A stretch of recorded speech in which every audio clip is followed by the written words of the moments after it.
कहाँ तक बताए थे? हो गया था ना।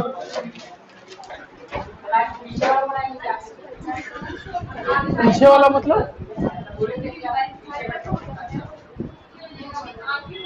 पीछे का मतलब क्या? जैसे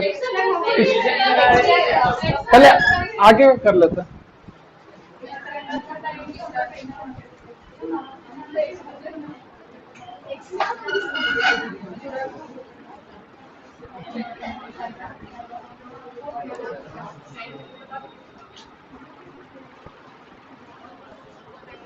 बर्नौली वगैरह बता दिए थे ना। टॉपिक लिखो फोर्स।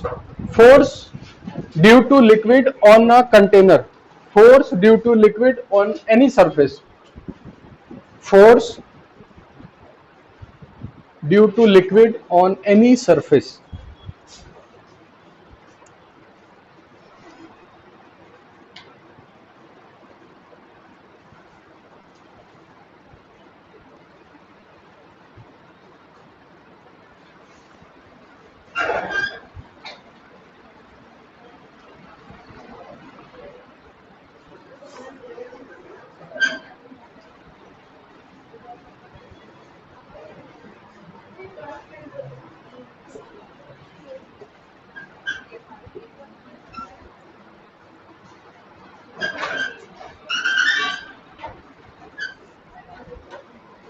ठीक है, ध्यान से समझना। 3 कंटेनर लिए, तीनों कंटेनर मान के चलो अलग अलग डायमेंशन का है, लेकिन तीनों का जो नीचे वाला एरिया है, क्रॉस सेक्शन एरिया, वो तीनों का क्या है? सेम। मैक्सिमम फ्लूइड किसमें है?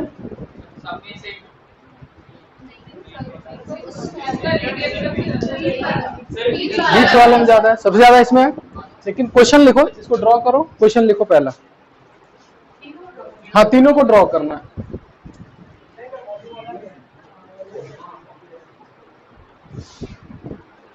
तीनों को ड्रॉ करो।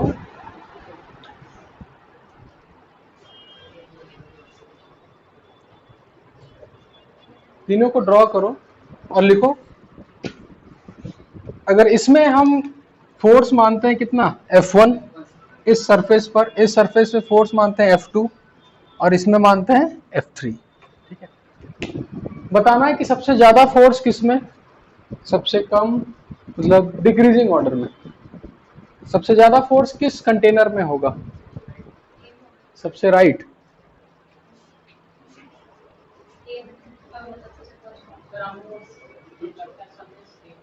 सब में सेम होगा।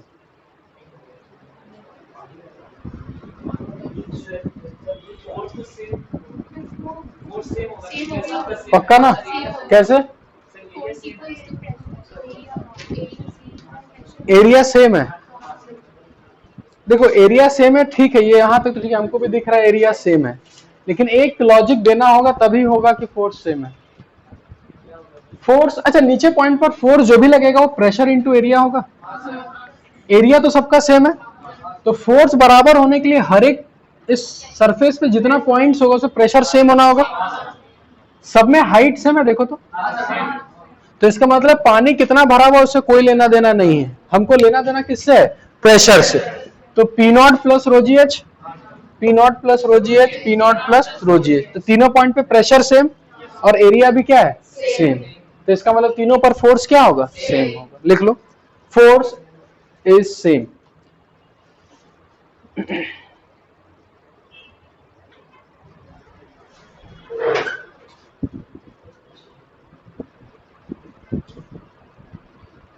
ठीक है, तीनों में फोर्स तुम्हारा क्या होगा? सेम। अगर हम एक छोटा सा ऐसा बीकर लेते हैं जिसमें लिक्विड यहां तक भरा हुआ है, ठीक है, इस पॉइंट का प्रेशर और इस पॉइंट का प्रेशर, सबसे ज्यादा प्रेशर कहां पर होगा? इस वाले पॉइंट। समझ में आया? तो यानी कि जब भी फोर्स देखना हो तो ये मत देखना कितना लिक्विड भरा है, क्या लिक्विड है, तुमको मतलब किससे होना चाहिए?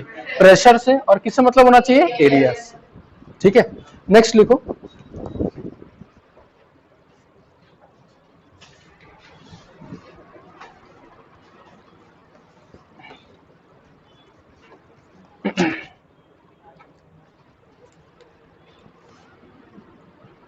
मान के चलो ना,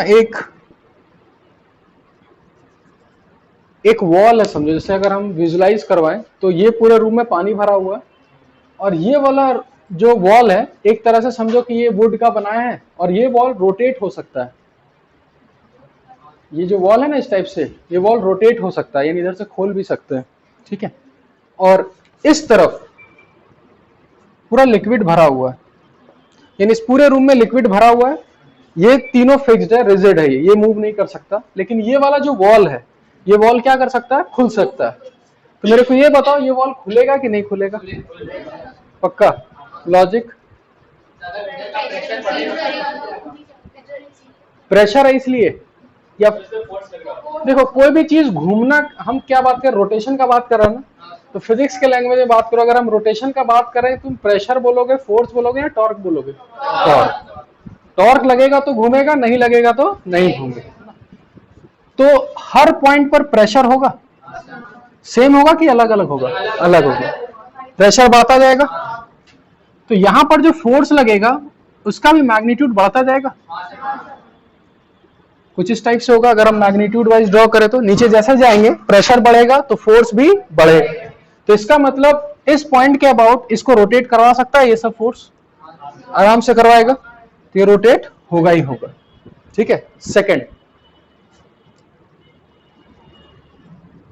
अब इस बार हिंज को ना बीच में हिंज कर दिए, यानी इस पॉइंट के अबाउट ये ऐसे रोटेट कर सकता है। इस बार पानी ऐसे, अब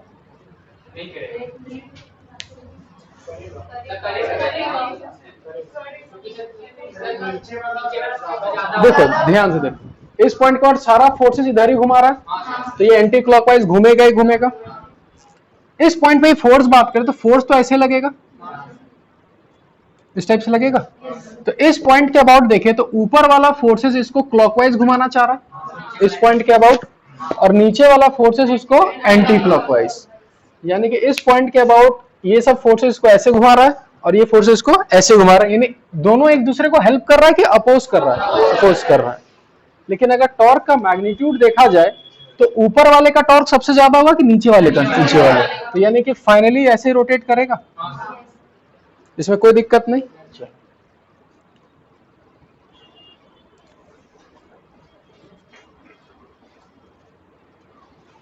ठीक है, अब समझना, इस वॉल को ना एक सिलेंडर का शेप दे दिए, ये सिलेंडर पूरा होता है ना, उसको आधा काट दिए और वही चीज यहाँ चिपका दिए पूरा, तो इस पूरे वॉल में ऐसा सिलेंडर दिखाई देगा। और पानी इस साइड पूरा भरा हुआ, यानी पानी इधर पूरा भरा हुआ। अब सिलेंडर घूमेगा किधर? ऐसे, ऐसे, कैसे? आराम से सोच समझ कर आंसर दीजिए, हड़बड़ाना नहीं है। हमको सिर्फ मतलब है ये रोटेट करेगा कि नहीं करेगा। 360 घूमे, 180 घूमे, हमको उससे कोई लेना देना नहीं। इसमें साफ साफ पता चला घूमेगा, इसमें भी घूमेगा, इसमें। अच्छा चलो ठीक है, कितने लोगों को लगता है घूमेगा? हम लॉजिक नहीं पूछेंगे, बस लगता है अंदर से। 1 2 3 4 5 6 7, बाकी लोग नहीं घूमेगा। कुछ लोग को मतलब ही नहीं, घूमे घूमे हमको क्या लेना देना। अच्छा, किसको लग रहा है कॉन्फिडेंस के साथ कि घूमेगा? क्यों? हाँ, कोई दिक्कत नहीं, हाँ बोलो ना, कोई दिक्कत नहीं।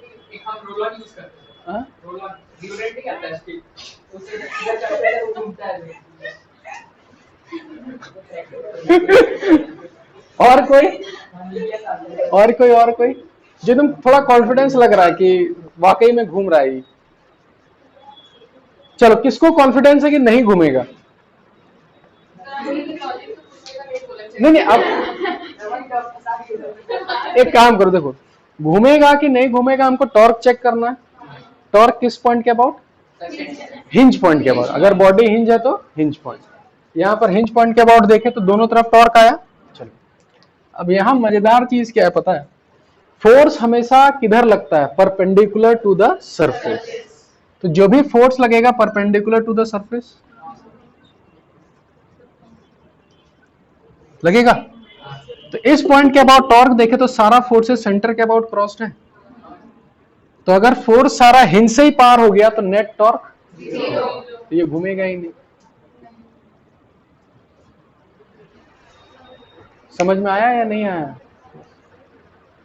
यहां पर देखा जाए तो फोर्स अभी भी परपेंडिकुलर है पर घुमा देता है, इसमें भी घूम गया इसमें। अब जो डैम कंस्ट्रक्ट होता है, थोड़ा सा पढ़े होगे अगर, तो पानी रोकने के लिए वॉल बनाया जाता है। डैम का वॉल अगर हम ऐसा बनाए गलती से भी स्ट्रेट इस टाइप का, तो ये टूट जाएगा। कहां टूटेगा? ऊपर, नीचे या नीचे? नीचे। ठीक है, देखो यहां प्रेशर कम है तो ये फोर्स तो झेल लेगा ये पार्ट, पर यहां फोर्स ज्यादा तो ये झेल नहीं पाएगा। इसलिए कभी भी देखना टूटता है कोई भी, मतलब कोई भी देखते होगे कहीं पर अगर पानी स्टोर करते हैं तो कभी भी पानी ऊपर से नहीं टूटेगा, हमेशा कहां से टूटता है? नीचे से। तो इसी को मजबूत बनाने के लिए वॉल का जो स्ट्रक्चर होता है वो ऐसा बनाया जाता है। ये वाला पार्ट को क्या किया जाता है? कर्व, क्योंकि इसको पता है कि नीचे जब हम कैलकुलेट करेंगे फोर्स तो ज्यादा होगा, तो उसको रोकने के लिए वॉल को ज्यादा मजबूत करना होगा। इसलिए डैम का कभी भी रखते हैं तो ऐसा रखते हैं। ठीक है, कभी भी पानी छोड़ना होता है, डैम को पानी छोड़ना है, इसको लॉक्ड रखते हैं। उसको पता है कि हल्का सा हम मूव करेंगे तो पानी तो निकल जाएगा, पर इधर का फोर्स इतना होगा कि वापस जब इसको पैक करना होगा तो हालत खराब हो जाएगा, क्योंकि पानी कम रहता है कि बहुत ज्यादा रहता है? बहुत ज्यादा। यहां क्या फायदा है कि थोड़ा सा भी कुछ भी हम घुमा दें, क्या टॉर्क है या जीरो रहेगा? हमेशा जीरो रहेगा। तो मोटर पे उतना प्रेशर नहीं रहेगा, वो आराम से इसको घुमाएगा और आराम से इसको क्या करेगा? बंद भी कर देगा। समझ में आया? तो इसलिए खोलने वाले जगह में ये दोनों यूज नहीं करते। कौन सा यूज करते हैं? सिलिंड्रिकल, क्योंकि नेट टॉर्क हमेशा कितना मिलेगा? जीरो। और डैम कंस्ट्रक्ट करने के लिए नीचे वाले पार्ट को क्या करते हैं? थोड़ा मोटा कर देते हैं। ठीक है, ये सब लिख लो, थोड़ा मोड़ा चीज है बस। इंग्लिश में नहीं, मतलब क्वेश्चन ऐसा नहीं आएगा। क्वेश्चन देखो किस टाइप से आ सकता है, ऐसे हम पूछे ना ये रोटेट करेगा या नहीं करेगा, क्लॉकवाइज या एंटी क्लॉकवाइज, इस तरह 1 मार्क्स का क्वेश्चन आ सकता है इस टाइप से।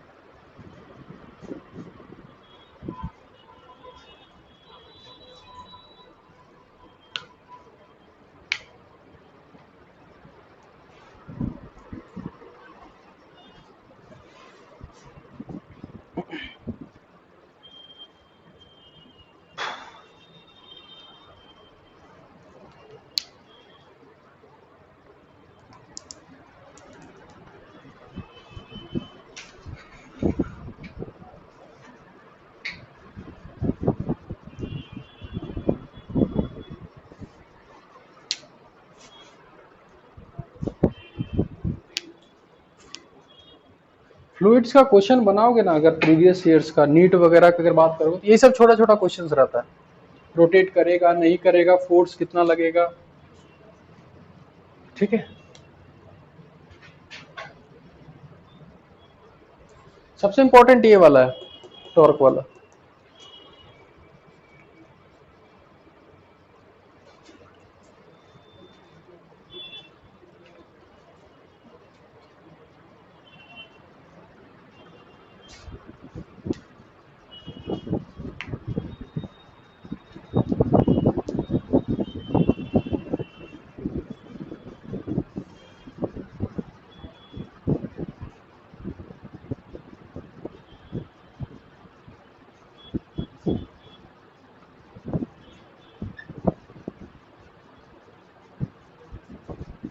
हो गया? चलो इसको मिटाते हैं। नेक्स्ट लिखो बायंसी फोर्स। ठीक है, नाम तो सब सुने होंगे, ऐसा कोई नहीं जो नाम नहीं सुना होगा, है ना। हम खाली एक चीज पूछते हैं कि बायंसी फोर्स एक बॉडी पर कब लगेगा? पानी मत बोलना कभी, जब वो किसी फ्लूइड में हो। हम पे बायंसी फोर्स लग रहा है, हम लोग एयर में है ना, तो एयर एक तरह से क्या है? फ्लूइड है, तो बायंसी फोर्स लगेगा। ये यहां तक सब क्लियर हो गया है ना। चलिए मेरे को ये बताओ, बायंसी फोर्स का डायरेक्शन किधर होता है? जीरो क्यों है?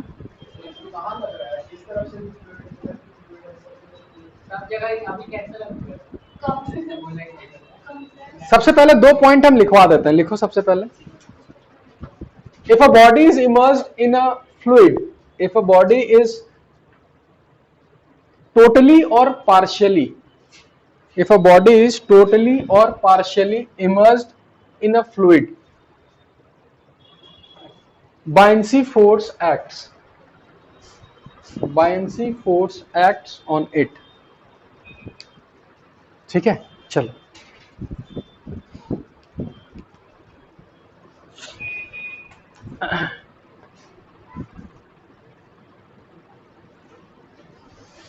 एक लिक्विड ले लेते हैं और एक बॉडी को फुल्ली इमर्ज कर देते हैं अभी, ठीक है, फुल्ली इमर्ज है ये। तो इस बॉडी पर फोर्स लग रहा होगा चारों तरफ से। हॉरिजॉन्टल वाला फोर्स हमेशा क्या करेगा, कैंसल आउट करेगा, क्योंकि हॉरिजॉन्टल में pressure same, force cancel out होगा। जो भी फोर्स होगा वो हमेशा वर्टिकल में। तो इसका मतलब हम पे जो हॉरिजॉन्टल फोर्स लग रहा होगा वो कैंसल मार रहा है या नहीं मार रहा है, मार रहा है। यानी हॉरिजॉन्टल में तो मूव नहीं कर सकते हम लोग। अब रहा बात और फोर्सेस का, तो बाकी फोर्सेस वर्टिकल लगेगा।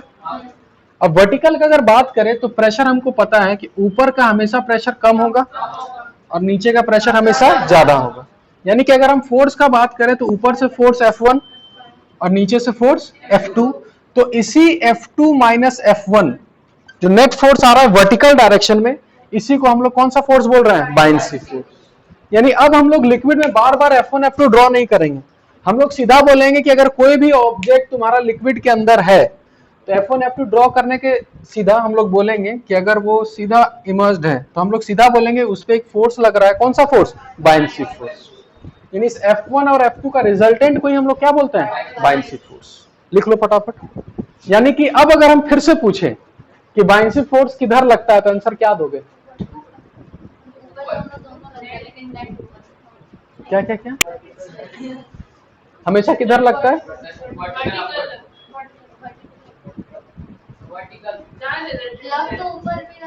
लिखो लिखो, पहले इसको उतारो, हम लिखवा देते हैं।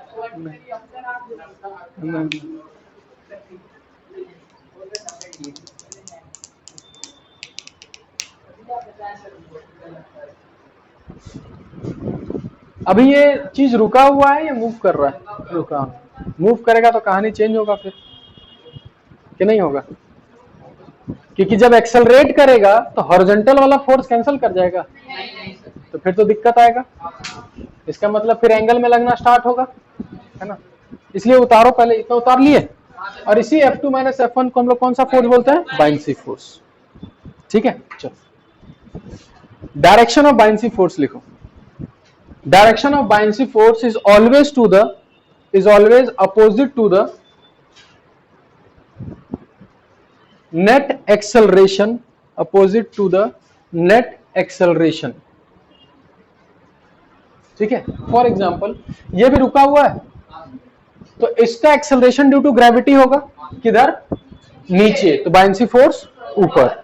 अगर हम इसी लिक्विड को, समझना ध्यान से, बॉडी अंदर ही है और इसको आगे क्या कर रहे हैं, एक्सेलरेट। ठीक है, तो याद करो जब हम इसका बनाएंगे तो एक्सेलरेशन ड्यू टू ग्रेविटी एक तो नीचे होगा ही होगा, साथ में एक याद है अगर हम इसके ऊपर चढ़ के देख रहे हैं तो याद है एक सूडो फोर्स लगता था, ठीक उसके अपोजिट, तो ए इधर आ जाएगा तो इसका रिलेटिव इधर आएगा, तो बायनेंसी फोर्स ठीक इसके अपोजिट।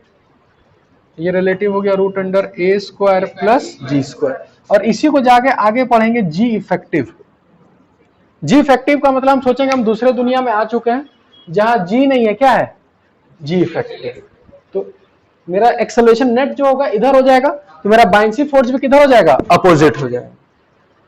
समझ में आया, दोनों को उतारो पहले। तो अगर कोई पूछे कि बायनेंसी फोर्स किधर लगता था, आंख बंद करे मत बोलना, ऊपर खाली। ठीक है, हमेशा किसके अपोजिट, रिलेटिव एक्सेलरेशन के, है ना।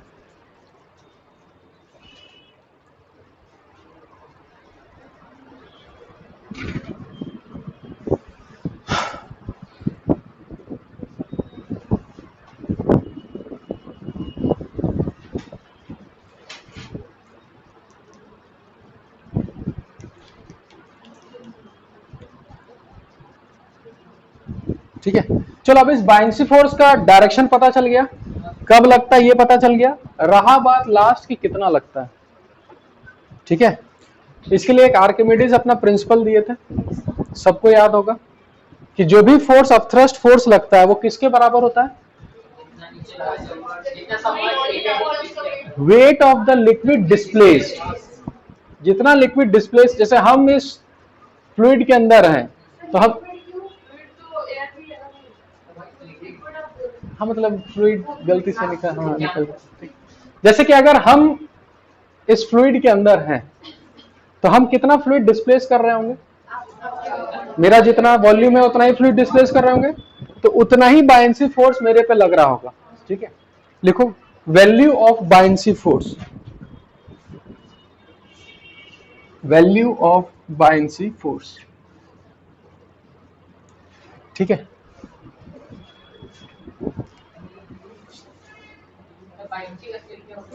वाह, YANCY। ठीक है, देखो ध्यान से, बायंसी फोर्स किधर लगेगा तो बॉडी का शेप कैसा भी हो, बायंसी फोर्स हमेशा जी के क्या लगेगा? अपोजिट। अभी रुका हुआ है तो बायंसी फोर्स ऊपर ड्रॉ कर देंगे। ठीक है, नीचे तुम्हारा कौन सा फोर्स होगा? mg। यही दो फोर्स लगेगा और कोई फोर्स लगेगा? पानी के अंदर, पानी मतलब फ्लूइड के अंदर रहा तो बायंसी फोर्स लगेगा और दूसरा उसका क्या लगेगा? mg। ठीक है, अब ये बायंसी फोर्स कितना लगता है तो याद रखना। ठीक है, इस लिक्विड का डेंसिटी रो, इस बॉडी का डेंसिटी सिग्मा। ठीक है, तो बायंसी फोर्स जो लगता है वो लिक्विड लगाएगा, और लिक्विड लगाएगा तो इसका फॉर्मूला होता है रो वी जी। वी किसका वॉल्यूम है? तो जितना वॉल्यूम इमर्स्ड है, यहां कितना वॉल्यूम इमर्स्ड है? पूरा। ठीक है, और किसका डेंसिटी? बॉडी का डेंसिटी या लिक्विड का डेंसिटी? लिक्विड का। यानी कि पानी कितना फोर्स लगाएगा तो बॉडी कौन सा डूबा हुआ उसको कोई मतलब नहीं, चाहे लोहा डुबा दो, चाहे लकड़ी डुबा दो, कुछ भी डुबा दो, बायंसी फोर्स जो लगेगा उसका किसका डेंसिटी से मतलब है? उसी लिक्विड का। रो इनटू कौन सा वॉल्यूम? जितना इमर्ज है, अभी फुल्ली इमर्ज है ना, तो जितना इमर्ज रहेगा उतना ही वॉल्यूम लेना है इंटू जी, अगर रेस्ट पे है तो। अगर यही चीज अभी एक्सेलरेट करता है तो जी के जगह जी इफेक्टिव लिखते हैं, तो रूट अंडर जी स्क्वायर प्लस ए स्क्वायर, इसको लिख लो।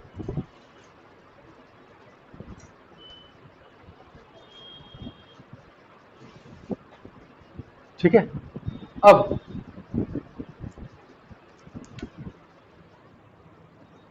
यहां से दो कंडीशन होगा। बॉडी को अगर कभी भी लिक्विड के अंदर रखेंगे तो दो ही कंडीशन होता है, या तो बेचारा वो फ्लोट करेगा या फिर डूब जाएगा। यानी एक कंडीशन होगा, या तो वो फ्लोट करेगा या फिर वो क्या कर जाएगा? सिंक कर जाएगा। अच्छा, जब फ्लोट करेगा तो क्या जरूरी है कि पूरा पार्ट डूबा हुआ हो? उसका कुछ भी पार्ट डूबा हुआ हो सकता है, लेकिन जब सिंक कर रहा हो उस समय पूरा पार्ट डूबा हुआ। इसका मतलब जब फ्लोट करेगा तो देखो, लिक्विड कभी भी, कोई भी बॉडी लिक्विड के अंदर रहे तो दो ही फोर्स लगेगा, तो अगर फ्लोट कर रहा होगा इसका मतलब क्या होगा? mg ज्यादा होगा या बायंसी फोर्स? Buoyancy force. ठीक है, तो यानी अगर इसको डुबा, पूरा डुबा के देख रहा है, ठीक है, कि ये फ्लोट करे सिंक, तो अगर ऊपर भागा इसका मतलब मतलब फ्लोट करेगा, उस केस में बायंसी फोर्स ज्यादा होगा और mg कम होगा, और अगर सिंक कर रहा होगा तो mg ज्यादा होगा। तो यहीं से देखो तुम आराम से लिख सकते हो, फ्लोट तभी करेगा जब buoyancy force is greater then mg। और बायंसी फोर्स को लिख सकते हैं रो, किसका डेंसिटी? लिक्विड का। We ji should be greater than sigma V जी, क्योंकि याद है इसका जब मास लिखेंगे तो डेंसिटी इंटू वॉल्यूम, तो किसका डेंसिटी लिखेंगे मास में? बॉडी का। तो ये वीजी और वीजी क्या हो गया? कैंसल। इसलिए पढ़े हो गए कि अगर किसी को फ्लोट करना है तो किसका डेंसिटी ज्यादा होना चाहिए, लिक्विड का कि बॉडी का? लिक्विड का। तो लिक्विड का डेंसिटी ज्यादा होगा बॉडी से।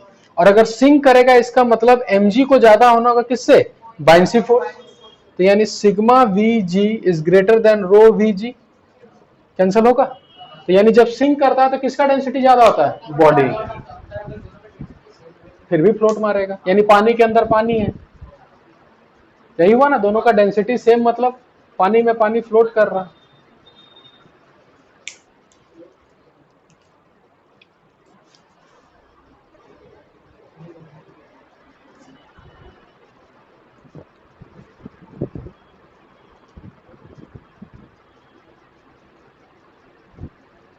उतार लिए यहां तक?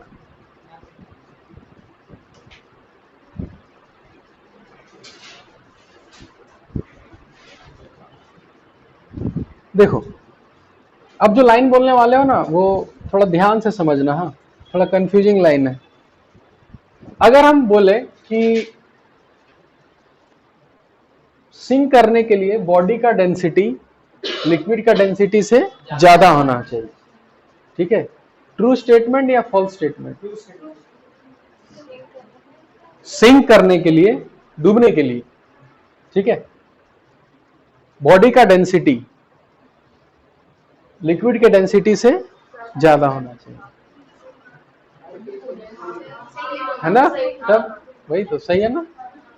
तो इतना बड़ा बड़ा जो शिप वगैरह चलता है वो लोहा का नहीं बना रहता है?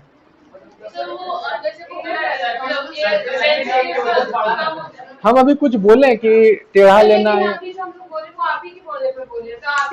नहीं नहीं, हम गलत नहीं बोल रहे, हम समझा रहे हैं एक पॉइंट, समझना ध्यान से। अगर कोई, देखो हम दो लाइन बोल रहे हैं, उसमें अंतर खाली तुम लोग ढूंढना, ठीक है? अगर कोई बॉडी डूब गया तो इसका मतलब ये पक्का है कि उस बॉडी का डेंसिटी लिक्विड से ज्यादा होगा। ध्यान से समझना, अगर एक बॉडी किसी लिक्विड में सिंक कर गया तो पक्का उसका डेंसिटी लिक्विड के डेंसिटी से ज्यादा होगा। लेकिन अगर बॉडी का डेंसिटी लिक्विड के डेंसिटी से ज्यादा है तो वो डूब भी सकता है और नहीं भी डूब सकता है। यानी कि ये एक नेसेसरी कंडीशन है, लेकिन ये सफिशिएंट कंडीशन नहीं है। फिर से एक बार, है ना, ध्यान से समझना। दो लाइन हम बोले कि अगर कोई बॉडी किसी लिक्विड में डूब गया तो अगर वो डूब गया इसका मतलब पक्का है कि उसका डेंसिटी लिक्विड के डेंसिटी से ज्यादा होगा। अगर पानी के अंदर कभी भी जाओगे, कोई चीज तुमको मिला, तो कभी भी उसका डेंसिटी देखोगे तो उसका डेंसिटी हमेशा लिक्विड के डेंसिटी से ज्यादा होगा। लेकिन अगर किसी बॉडी का डेंसिटी लिक्विड से डेंसिटी से ज्यादा है तो वो डूब भी सकता है और नहीं भी डूब सकता है। फॉर एग्जाम्पल, अगर एक लोहा का बॉल बना ले, पानी में डाल दे तो डूब जाएगा। उसी लोहा का बॉल से अगर हम एक कढ़ाई का शेप बना दे और पानी में रख दे, डूबेगा? नहीं डूबेगा। यानी कि डूबने के लिए ये नेसेसरी कंडीशन है। अगर उसको डूबना है तो उसका डेंसिटी पक्का ज्यादा होना चाहिए, लेकिन ये सफिशिएंट कंडीशन नहीं है। समझ में आया? आगे जाके पढ़ेंगे इसके बारे में, ठीक है? उतारो इसको, पहले उतार लिए ना? नीचे एक लाइन लिख लो, it is a necessary condition. डूबना है तो पक्का यही रिलेशन होना चाहिए, लेकिन ये सफिशिएंट नहीं है। It is a necessary condition but not sufficient.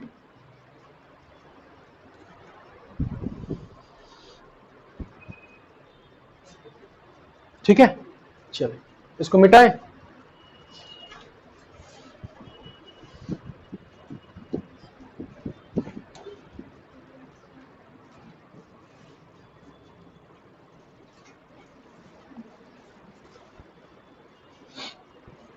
चलो, आइस वाटर में तो फ्लोट करता है, ये सबको पता है, क्योंकि आइस का डेंसिटी वाटर के डेंसिटी से, आइस का डेंसिटी वाटर से कम है, इसीलिए बेचारा फ्लोट करता है। उसको अगर तुमको प्रैक्टिकली देखना भी है कि मान के चलो हम एक वाटर में आइस ले लिए, तो आइस ऐसे ही फ्लोट करता है, कुछ पार्ट अंदर होता है, कुछ पार्ट बाहर होता है, ठीक है? एक वॉल्यूम मानते हैं वॉल्यूम इमर्ज्ड, और एक टोटल वॉल्यूम कितना लेते हैं? V। इसका डेंसिटी सिग्मा और लिक्विड का डेंसिटी रो। तो ये आइस फ्लोट कर रहा है या सिंक करेगा? फ्लोट करेगा। तो फ्लोट तभी कर सकता है जब नेट फोर्स 0 होगा, ठीक है? तो इसका जब भी एफबीडी बनाएंगे सारा फोर्स वर्टिकली होगा। तो एक फोर्स होगा नीचे mg, और ऊपर कौन सा फोर्स होगा? Buoyancy force. और अगर ये फ्लोट कर रहा है इसका मतलब बायंसी फोर्स किसके बराबर है? mg। बायंसी फोर्स का वैल्यू क्या लिखोगे? V इमर्ज्ड, क्योंकि उसको सिर्फ इमर्ज्ड वाले से मतलब है, इनटू g। और mg मतलब टोटल मास लिखना, तो टोटल वॉल्यूम लेना होगा, सिग्मा v g। कैंसिल हो गया? तो अगर हमको निकालना है volume immersed divided by total volume, is equal to sigma by rho. यानी कभी भी बॉडी अगर फ्लोट करेगा और तुमको जानना है कि कितना पार्ट उसका अंदर होगा, तो volume immersed by total volume is equal to sigma by rho. Ice का डेंसिटी कितना होता है? लगभग 0.9 के आसपास। तो अगर हम इसका पुट करें 0.9 और वाटर का कितना होता है 1, तो इसका मतलब अगर हम इसका परसेंटेज निकाले तो ये 90% आएगा। तो इसका मतलब वॉल्यूम इमर्स जो होता है, यानी पानी के अंदर जितना पार्ट रहता है, कितना पार्ट रहता है 90%। इसलिए कोई भी आइसबर्ग अगर दिखता है समुद्र में, तो जितना दिखता है वो सिर्फ उसका कितना पार्ट है 10%, बाकी 90% कहाँ है नीचे। बस टाइटेनिक का याद आ गया है, इसको उतारो अच्छे से।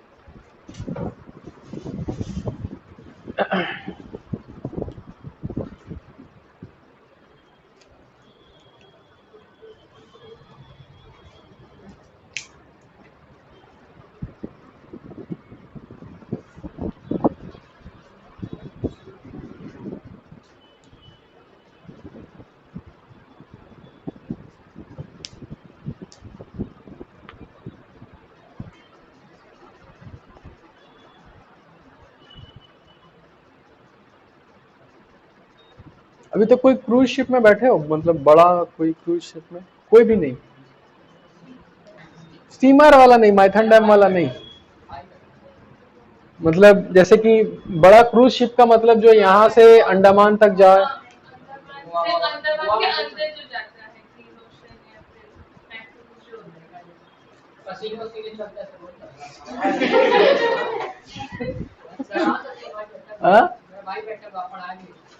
क्या नाम है?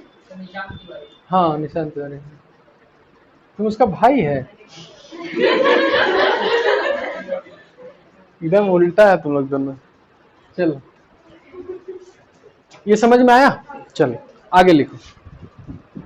वो कौन से कॉलेज में हूँ?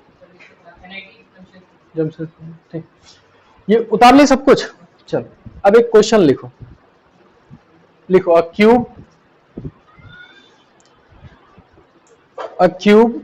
Of side A, a cube of side A and density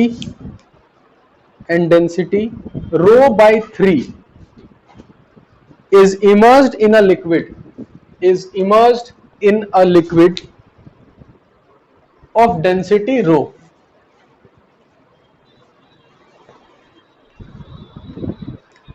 Find the value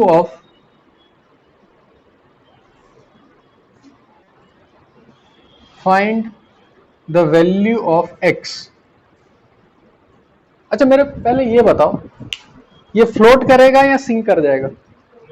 float करेगा। फ्लोट करेगा तो कुछ हिस्सा बाहर रहेगा, डिस्टेंस x बताना है फटाफट। चलिए,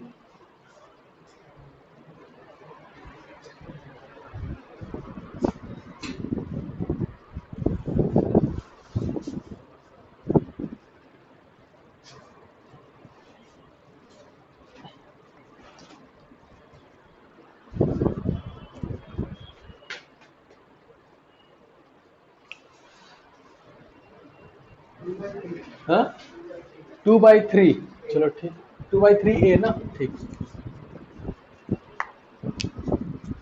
आसान सा क्वेश्चन है, लॉजिक लगाओ ना, आ जाएगा। एफबीडी बनाओ कौन सा फोर्स किधर, और सॉल्व करो।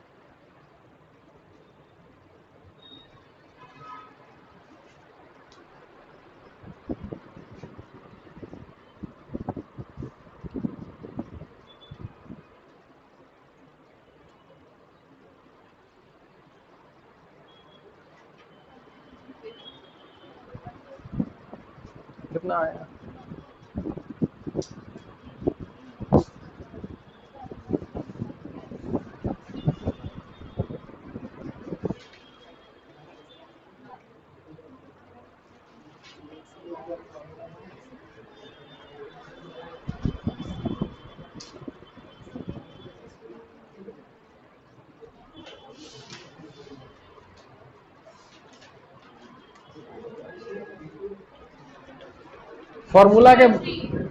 फॉर्मूला के भरोसे मत रहो, एफबीडी बनाओ आराम से, कौन सा फोर्स किधर लग रहा है, कितना लिख रहा है वो लिखो और सॉल्व करो।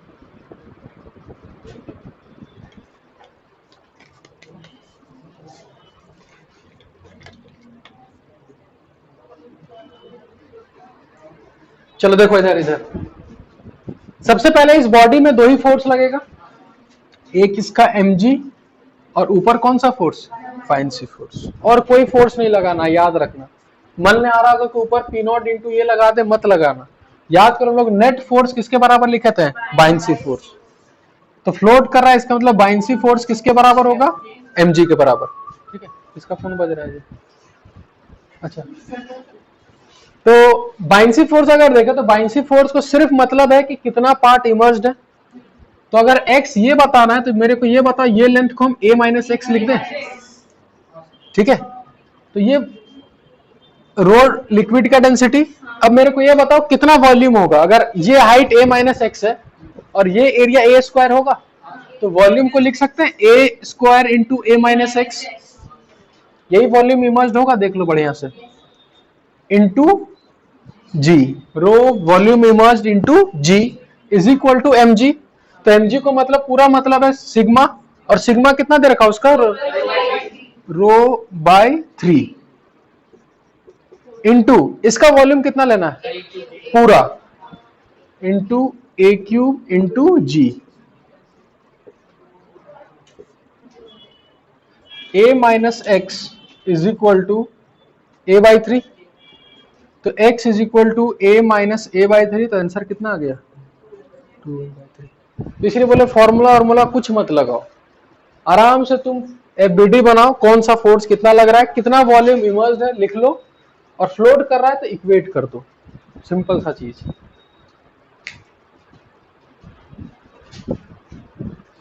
ठीक है, चलो इसको ऐसे भी कर सकते थे, volume immersed by total volume is equal to sigma by row.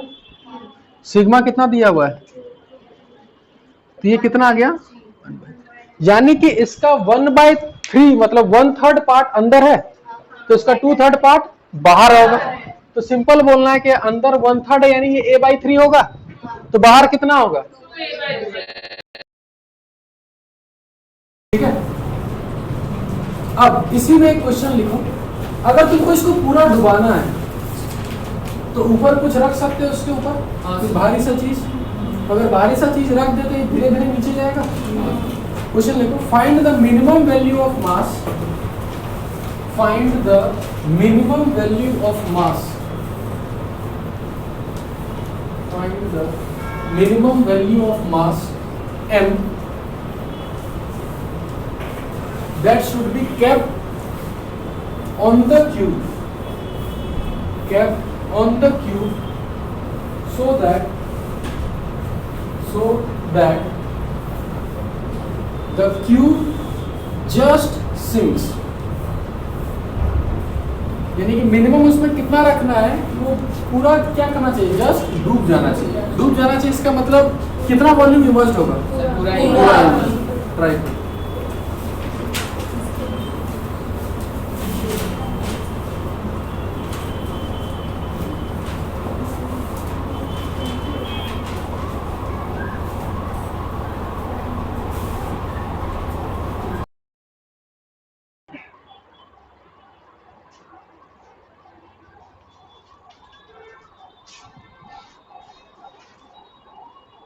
FBD बनाओ, जब तक एफबीडी नहीं बनाओगे बढ़िया से कुछ नहीं आएगा।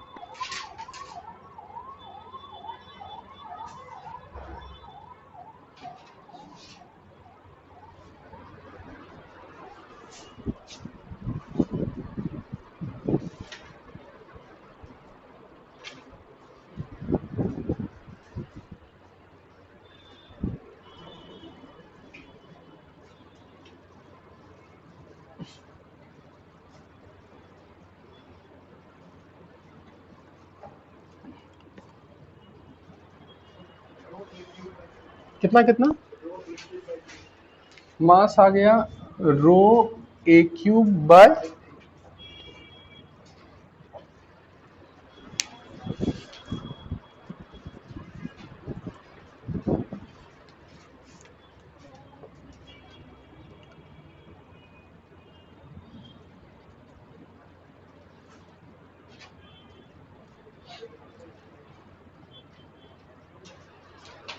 अच्छा, जब पूरा डूब जाएगा तो बायनेंसी टोटल वॉल्यूम पे लगेगा, यानी कि अगर हम छोटा सा मास m रख दिए और ये पूरा डूब गया, तो अगर हम इसका एफबीडी बनाए तो नीचे जो लगेगा इसका भी मास और उसका भी मास, यानी capital M plus small m into g, और ऊपर कौन सा फोर्स लगेगा, बायनेंसी फोर्स। जस्ट सिंक कर गया, इसका मतलब अभी भी नेट फोर्स जीरो ही होगा, तो यानी कि यही बायनेंसी फोर्स किसके बराबर होगा, m plus m into g. और अब बायनेंसी फोर्स कितना लिखेंगे, लिक्विड का डेंसिटी रो, कितना volume a cube into g is equal to capital M, तो कैपिटल M को क्या लिख सकते हैं, rho by three a cube into g, क्योंकि उसका डेंसिटी तो रो बाई थ्री था, a cube plus m into g, ये g और g क्या हो गया, कैंसिल। तो मास को हम लिख सकते हैं, ये इधर आ जाएगा, तो rho a cube minus rho a cube by three, तो आंसर आएगा 2 rho a cube by three. ठीक है, कुछ इतना टफ नहीं है, बहुत बेसिक सा चीज है, बस याद रखना कि बायनेंसी फोर्स किसके बराबर लगेगा, किसका डेंसिटी, बॉडी का कि लिक्विड का, लिक्विड का, इनटू किसका वॉल्यूम, इमर्स्ड वॉल्यूम, इनटू जी। ठीक है, आगे बढ़ा जाए।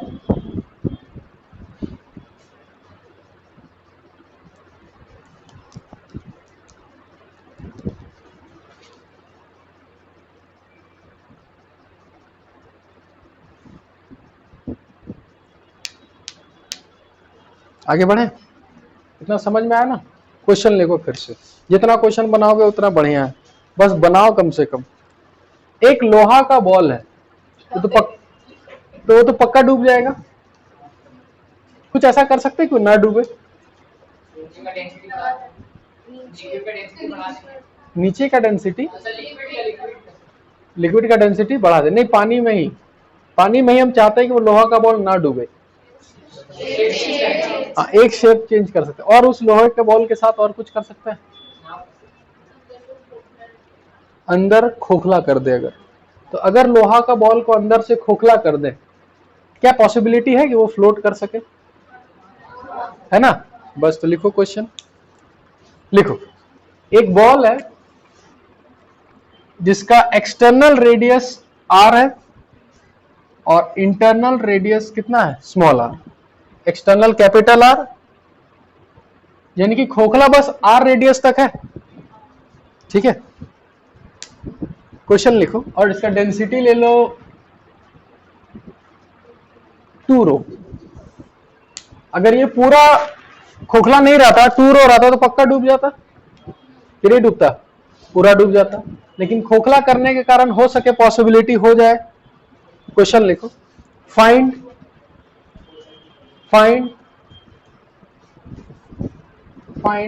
The value of small r, कितना खोखला करना है, उस खोखलापन को कितना बड़ा रखना है, find the value of small r so that it does not sink, और मिनिमम वैल्यू बताना आर का, ऐसे तो खोखला है तो पूरा खोखला कर दे, मिनिमम कितना हटाना है पार्ट को।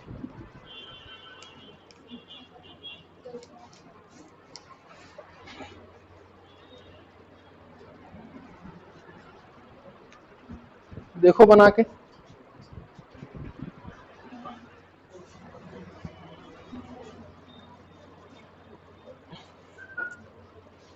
इस बार तो हम पूछेंगे, इसलिए अच्छे से बनाओ, और चुन चुन के पूछेंगे, इसलिए और अच्छे से बनाओ।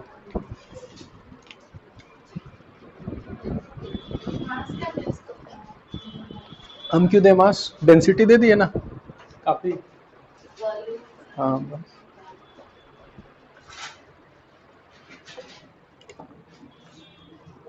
बना बढ़िया।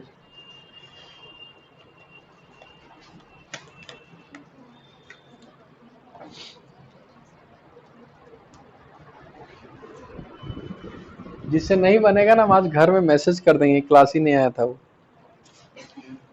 अब समझना अपने। चलो बनाओ बढ़िया से।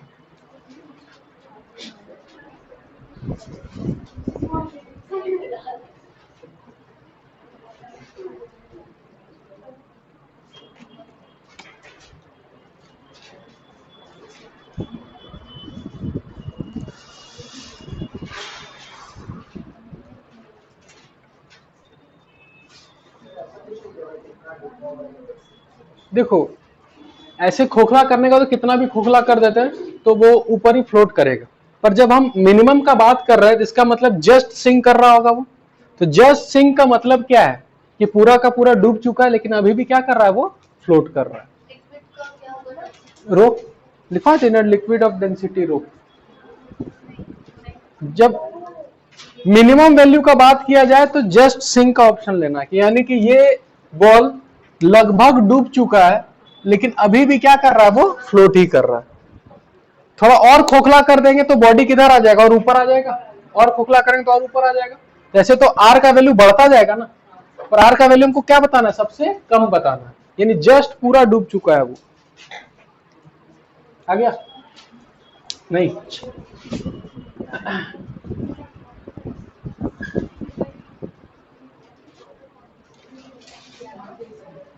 चलो ट्राई करो, 2-3 मिनट और देते हैं, बनाओ अच्छे से।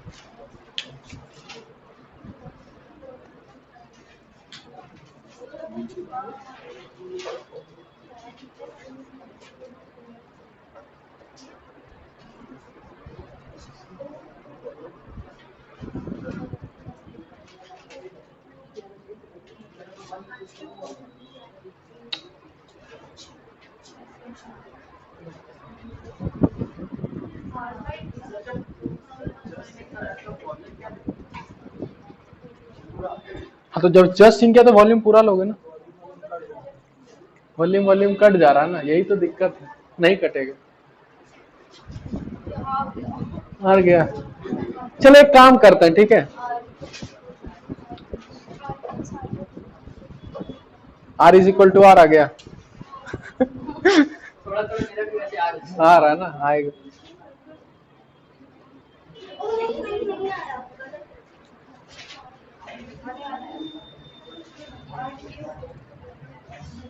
चलो एक काम करो, इधर देखो आ गया। चलो तुम बताओ तो, एफबीडी बनाए होंगे, बाइंसी फोर्स ऊपर ही बनाए होंगे, और एमजी किधर बनाए होंगे, नीचे। और हमको डूबने नहीं देना है, ठीक है, और इसका आर का मिनिमम वैल्यू रखना है। इसका मतलब ये पूरा का पूरा पानी के अंदर आ गया लेकिन अभी भी फ्लोट कर रहा है। थोड़ा और खोखला कर देंगे तो और डूबेगा कि और ऊपर चला जाएगा, ऊपर चला जाएगा। तो इसका मतलब मान सकते हैं कि बॉडी जस्ट सिंक कर गया। चलो mg का वैल्यू कितना होगा? हाँ, क्योंकि हम तो मास दिए नहीं है, तो क्या लिखोगे तुम?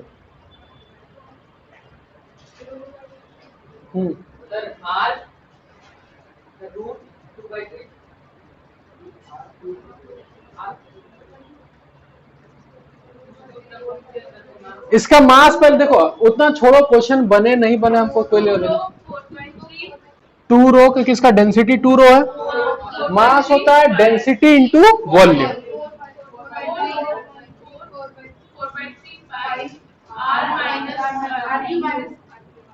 यही होगा, क्योंकि देखो ये हम मास किसका ले रहे हैं, बस इतना ही स्टील का बॉडी है लोहा का, तो हम सिर्फ इतने का ही मास निकालेंगे ना।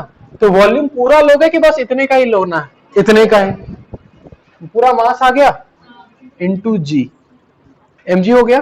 चलो बाइंसी फोर्स, हाँ बाइंसी फोर्स बताओ। एक मिनट बोलने दो उसको आराम से। Rho into 4/3 pi R cube. Buoyancy force किससे मतलब है कि कितना वॉल्यूम अंदर है, इसका कितना वॉल्यूम अंदर है, पूरा का पूरा। तो पूरा वॉल्यूम कितना लिखोगे, 4/3 pi R cube into g, बस इतना ही तो लिखना है जी, ठीक है। अच्छे से mg लिख लिए, बाइंसी फोर्स लिख लिए। अब हमको करना क्या है कि जस्ट सिंक कर रहा है, क्या मतलब कि फ्लोट ही कर रहा है, तो नेट फोर्स कितना होगा 0। बस इक्वेट करना, यानी इक्वेशन हो जाएगा 2 rho 4/3 pi R cube minus small are cube into g is equal to rho, देखते हैं देखते हैं, ये जी जी कैंसल हो गया, रो 4/3 पाई, रो 4/3 पाई कैंसल, तो यहां से 2 times r cube minus 2 r cube is equal to r cube. हाँ क्यूब रूट में आएगा, देखो इधर चला गया, r cube divided by 2 is equal to small are cube. तो आर का वैल्यू देखो कितना आएगा, क्यूब का पावर इधर चढ़ेगा तो वो तो आर ही हो जाएगा, और 2 का पावर हो जाएगा 1/3।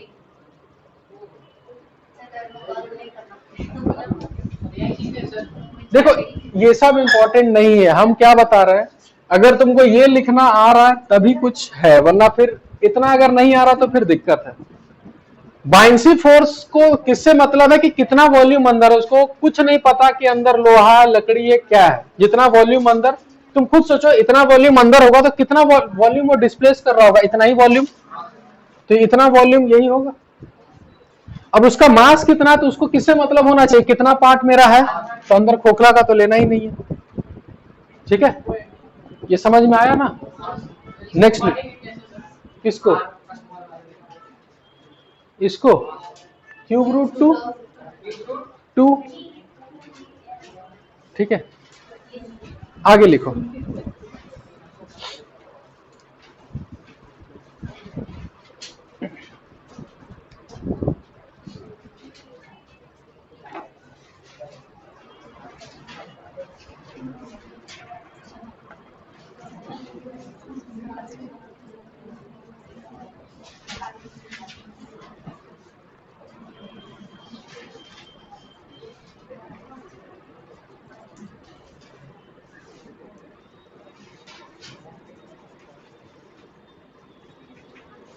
इधर देखो, एक छोटा सा बॉल है जिसका सिग्मा दिया हुआ है और लिक्विड का डेंसिटी कितना दिया हुआ है रो, और साइड में लिख दिया सिग्मा इज ग्रेटर देन रो।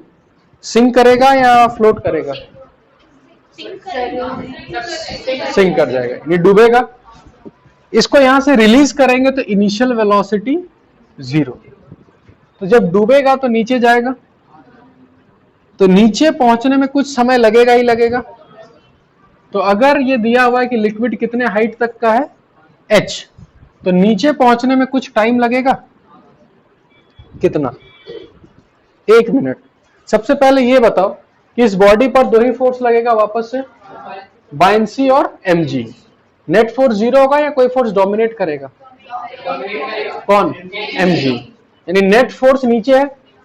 अगर नेट फोर्स नीचे है तो net force is equal to mass into acceleration, तो वहां से एक्सेलरेशन निकाला जा सकता है। अब एक्सेलरेशन आएगा तो एक्सेलरेशन दो टाइप का आ सकता है, या तो एक्सेलरेशन कांस्टेंट आएगा या फिर एक्सेलरेशन वेरिएबल आएगा। अगर एक्सेलरेशन कांस्टेंट आया तो इक्वेशन ऑफ मोशन लिख सकते हैं, और वेरिएबल आए तो फिर डिफरेंशिएशन और इंटीग्रेशन। तो सबसे पहले एक्सेलरेशन निकाल के दिखाओ, तो इसका क्या आ रहा है एक्सेलरेशन, एफबीटी बनाओ, net force is equal to mass into acceleration. अच्छे से सॉल्व करो और हमको एक्सेलरेशन का वैल्यू पहले बताओ। हाँ? तुमको जो शेप लेना है लो, कोई दिक्कत नहीं।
सिग्मा माइनस रो बाय रो।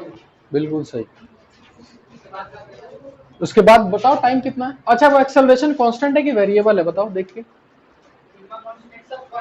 तो बस इक्वेशन ऑफ मोशन लगाओ आगे।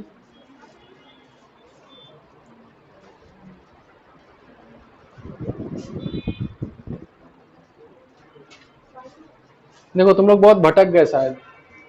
इस पे दो ही फोर्स लगेगा, नीचे mg और ऊपर बाइंसी। नीचे mg और ऊपर कौन सा फोर्स, बाइंसी फोर्स, और नीचे एक्सेलरेट करेगा। सीधा इक्वेशन, जब वो सिंक कर रहा है इसका मतलब जो बाइंसी फोर्स लगेगा टोटल वॉल्यूम पे लगेगा। तो mg को लिखें सिग्मा टोटल एक minute total volume v into g, ये mg हो गया, माइनस बाइंसी फोर्स हो जाएगा rho V ji is equal to mass into acceleration. तो इक्वल टू मास के जगह फिर से लिखना होगा सिग्मा इंटू वी, क्योंकि उसका मास लिखेंगे sigma into V into A. तो ये फॉर्मूला हो गया mg minus buoyancy force is equal to ma। ठीक है, ध्यान से देखो तो ये पूरा v कैंसिल हुआ, क्योंकि बाइंसी फोर्स भी टोटल वॉल्यूम पे लगेगा और mg में टोटल वॉल्यूम तो आएगा ही आएगा। तो एक्सेलरेशन का value sigma minus rho by into g आ गया। इसमें कोई टर्म ऐसा है जो वेरी कर रहा है कि सब कांस्टेंट है, कांस्टेंट। और एक्सेलरेशन का डायरेक्शन किधर है, नीचे। ठीक है, एक लाइन में आंसर लिख सकते हो अगर थोड़ा सा काइनेमेटिक्स याद है तो।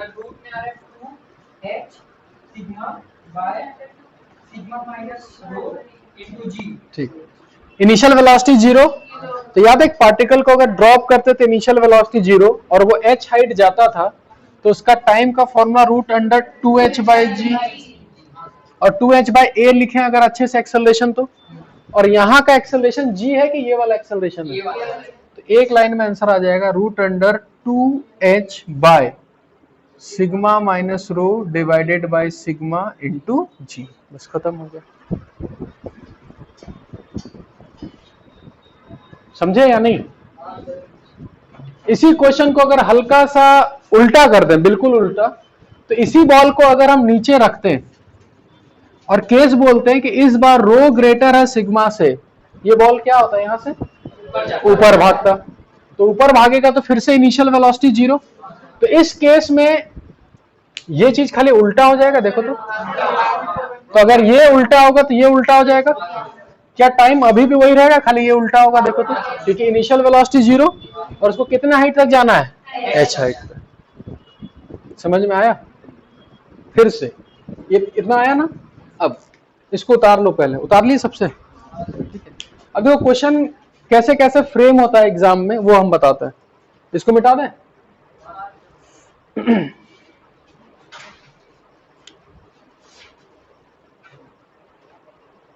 और तुम कितना दूर तक सोच पाते हो तो आंसर एक एक लाइन में लिख सकते हो।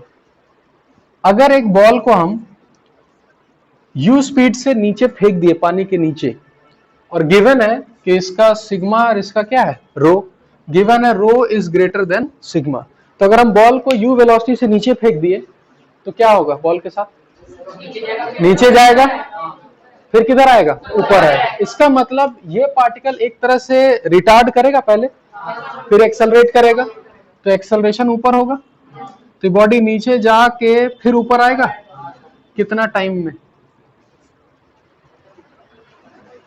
इसी को उलट दो, बॉल को याद है ऊपर फेंकते थे तो इनिशियल वेलोसिटी ऊपर, एक्सेलरेशन नीचे, तो बॉल यहां से लेकर यहां तक आया था, टोटल टाइम 2u बाई ए। अगर काइनेमेटिक्स हम इसलिए बोले थे वो सब याद रखना। टोटल टाइम कितना होता है, 2u बाई, याद है u बाई ए ऊपर जाने में, u बाई ए नीचे आने में, टोटल टाइम कितना हो गया 2u बाई ए। और यहां पर एक्सेलरेशन क्या यही वाला होगा।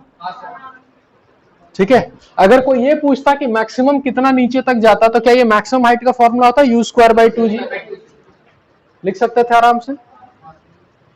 h हो जाएगा u स्क्वायर बाय 2a, और यहाँ एक्सेलरेशन क्या लिखोगे, यही वाला लिखोगे। कि इसका उल्टा होगा, उल्टा होगा।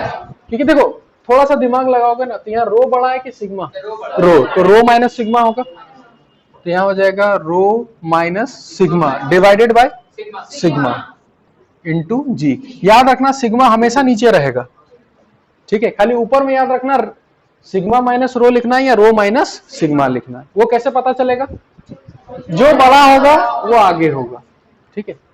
इसी को थोड़ा एडवांस में ले जाया जाए, एक लाइन में समझना, ठीक है, कि अगर इसी बॉल को हम नीचे ना फेंक कर किसी एंगल पे अगर वो बॉल फेंकते तो बॉल क्या जाता है, ऐसा कैसा जाता। अगर मान के चलो एंगल थीटा पर फेंकते तो बॉल, ये वाला बॉल किधर जाता, प्रोजेक्टाइल करता वो। याद करो एक्सेलरेशन इधर है, तो इसी को थोड़ा उल्टा करके देखो ना, इस दुनिया को थोड़ा खाली पलट दो, क्या यही चीज है कि बॉल ऐसे फेंक रहा है और एक्सेलरेशन नीचे, तो ये कैसा पाथ होता था, प्रोजेक्टाइल। तो बॉल यहां से ऐसे करके निकलेगा तो बोलेगा कितना दूर में निकलेगा, तो क्या यही इसका रेंज है, और कितने टाइम में निकलेगा, तो 2u sin theta by g, और रेंज का formula u square sin 2 theta by g. बस खाली एक जगह तुमको ये चीज क्या करना है, पुट करना है। तो यही चीज थोड़ा मिला जुला के इसको एडवांस लेवल में ले जाया जाता है, ठीक है। सब उतार लो बढ़िया से, जितना तक उतार पाओ।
उतार लिए।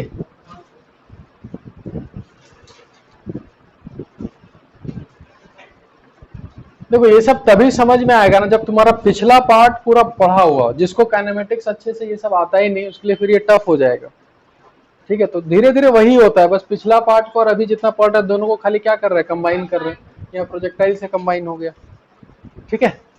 नेक्स्ट लिखो, इसको मिटा दें।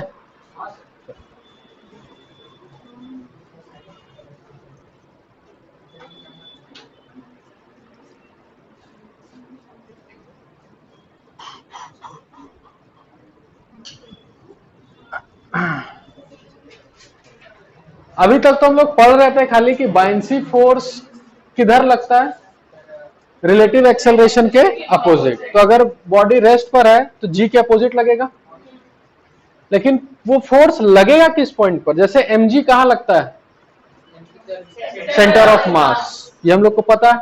उसी तरह से बायंसी फोर्स कहां लगता होगा, किधर लगता है तो अभी पता है, ऊपर लगता है, ठीक है, चलो इतना तक क्लियर है। लेकिन कहां पर,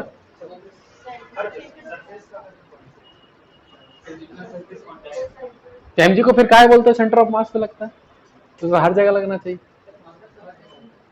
तो नॉर्मल हर जगह लगता है, लेकिन उसको फिर शिफ्ट करके एवरेज मान के चलते हैं ना, यहाँ लगता है। तो इसी तरह बायंसी फोर्स कहाँ लगता होगा, हाँ कहाँ पर, चलो एवरेज मान लिए, कहाँ पर, वॉल्यूम इमर्ज्ड है, हाँ ये थोड़ा सही, कभी कभी सोचने से भी आ जाएगा कुछ आंसर। देखो mg कहाँ लगेगा, तो सेंटर ऑफ मास, किसका सेंटर ऑफ मास, बॉडी का। वो कभी चेंज होगा, कभी चेंज नहीं होगा, सेंटर ऑफ मास कभी चेंज नहीं होता। अब बाइंसी फोर्स कहां लगेगा तो ध्यान से समझना, जितना पार्ट इमर्ज्ड है, ठीक है, उस इमर्ज्ड वाले को समझना कि ये पूरा इमर्ज्ड एक बॉडी है, अलग से कोई बॉडी है, ठीक है। उस इमर्ज्ड पार्ट का भी एक सेंटर ऑफ मास होगा कि नहीं होगा? होगा, ठीक है। जैसे कि मान के चलो इस पेन का एक सेंटर ऑफ मास है, कहीं भी होगा, mg वहीं लगेगा। अगर इतना पार्ट हम पानी के अंदर डाल दें तो इतना पार्ट का भी एक सेंटर ऑफ मास होगा। तो बाइंसी फोर्स हमेशा कहां लगता है? Centre of mass of the emerged part. लिखो, फ्लोट करेगा और इमर्ज नहीं होगा। ऊपर ऊपर मतलब नाव, हवा में रहेगा, मतलब इसके अकॉर्डिंग नाव ऐसे तैरता है ना हवा में टच हो जाए। कि पानी के अंदर थोड़ा रहता है ना। चलो आगे लिखो। Buoyancy force acts on the centre of मास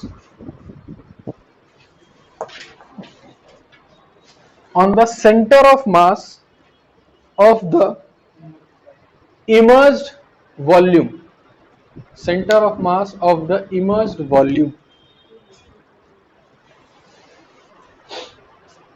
ठीक है। चलो एक चीज बताता हूं, ध्यान से समझना। हाँ, एक इस टाइप का एक बॉल लेते हैं, जो बॉल दो पार्ट से बना हुआ है, एक वुड का और एक आयरन का, ठीक है। तो इसका सेंटर ऑफ मास कहां होगा? बीचों बीच तो नहीं होगा, हल्का सा आयरन की तरफ होगा। चलो, तो mg यहां लगेगा, पक्का है इतना। इसको पानी के अंदर पूरा डुबो दिए, ठीक है। बाइंसी फोर्स कहां लगेगा? हाँ बताओ। जहां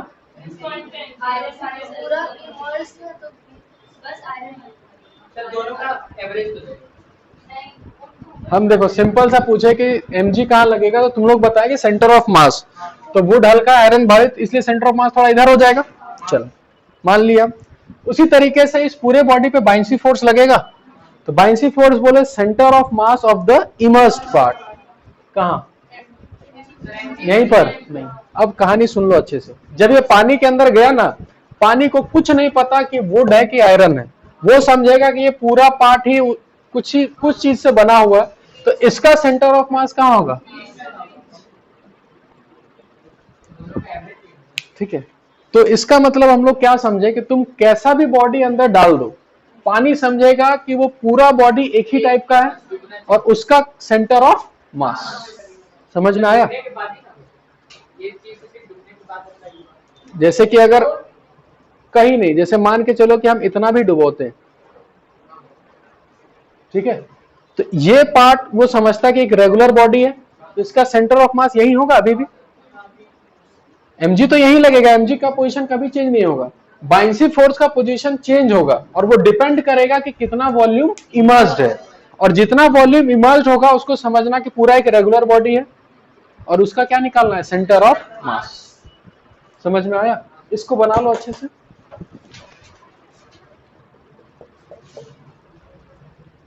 ठीक है, पानी को कुछ नहीं पता रहता है कि उसके अंदर क्या डूब रहा है, तो वो ट्रीट करेगा उसको एकदम रेगुलर।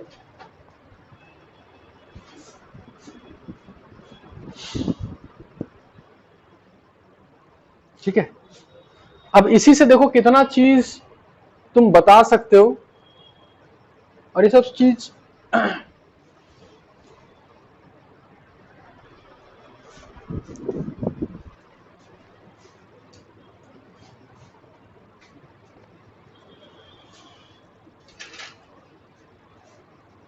ठीक है। चलो ध्यान से समझना। हाँ, एक पेन मेरा ये वाला है, जिसका ऊपर वाला कैप मान के चलो लोहा का है और नीचे वाला किसका है? लकड़ी का।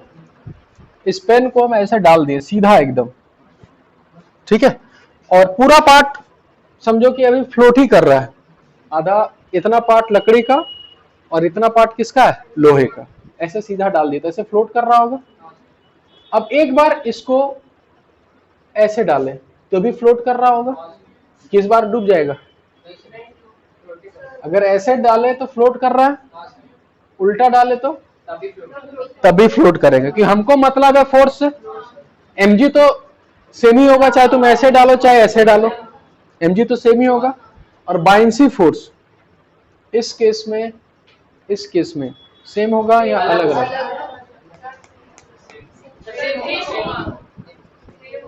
पक्का ना? इसमें किसी को डाउट? जैसे मान के चलो कोई बॉडी तैर रहा है, एक लकड़ी तैर रहा है, तो उसको उलट पुलट करके इधर उधर डालेंगे तो डूब जाएगा कि हमेशा तैरेगा? हमेशा तैरेगा, तो हमेशा फ्लोट करेगा। और हमेशा फ्लोट करेगा इसका मतलब बाइंसी फोर्स जो है वो हमेशा mg के बराबर होगा। तो जब इस केस में बाइंसी फोर्स mg के बराबर है, तो इस केस में बाइंसी फोर्स किसके बराबर होगा? mg के।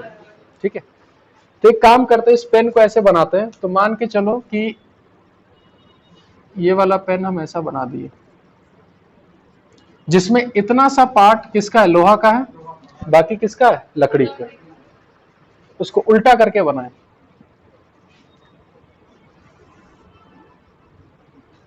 इतना लोहा का बाकी लकड़ी का। तो कुछ पार्ट तो ऊपर रहेगा। ये x और y सेम होगा कि अलग अलग होगा?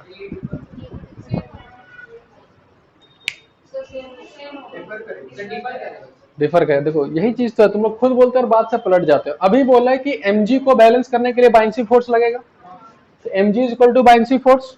इसमें भी लिखोगे mg इज इक्वल टू, तो जब बाइंसी फोर्स दोनों का सेम है तो दोनों में वॉल्यूम इमर्स सेम होगा कि अलग अलग होगा?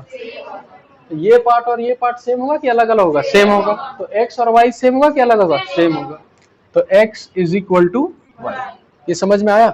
यानी कि अगर एक बॉडी फ्लोट कर रहा है तो तुम ऐसे करके डालो चाहे ऐसे करके डालो, वॉल्यूम इमर्स दोनों केस में सेम होगा कि अलग अलग होगा? सेम होगा।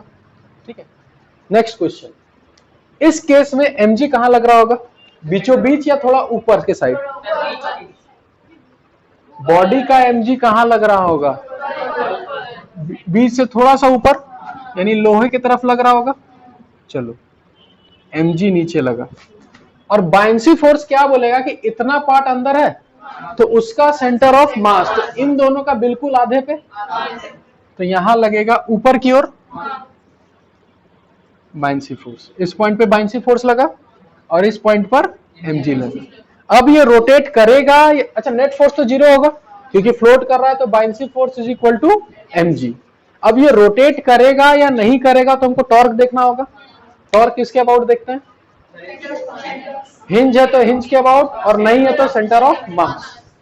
तो mg तुम्हारा यही है, देखो तो इसके अबाउट mg भी क्रॉस कर गया और बाइंसी फोर्स भी क्रॉस कर गया। इसका मतलब टॉर्क भी कितना है? तो टॉर्क भी जीरो और F भी जीरो, यानी कि ये फ्लोट करेगा और रोटेट करेगा कि नहीं करेगा? नहीं करेगा। mg कहां? वहां जहां बनाए वहीं पे बनेगा। और बाइंसी फोर्स बोलेगा कि भाई इतना पार्ट का ठीक आधा। फिर से mg के अबाउट टॉर्क देखेंगे तो mg का टॉर्क जीरो और बाइंसी फोर्स फिर यहीं से क्रॉस किया तो अभी भी टॉर्क जीरो और फोर्स जीरो इस केस में। ठीक है, किसके अबाउट टॉर्क देखना है? mg के अबाउट। क्या mg के अबाउट, mg का तो टॉर्क जीरो हुआ, क्या बाइंसी फोर्स का टॉर्क जीरो है? ये तो घुमा देगा इसको। इसका मतलब बॉडी तभी घूमेगा जब बाइंसी फोर्स और mg एक ही लाइन में होना चाहिए कि अलग अलग अलग अलग अलग। जैसे यहाँ एक ही लाइन में देखो तो, यानी mg के अबाउट बाइंसी फोर्स आ गया, यहाँ भी mg के अबाउट बाइंसी फोर्स, तो यहाँ टॉर्क जीरो होगा कि नॉन जीरो होगा? ये रोटेट कर जाएगा बेचारा, ट्रांसलेट करेगा।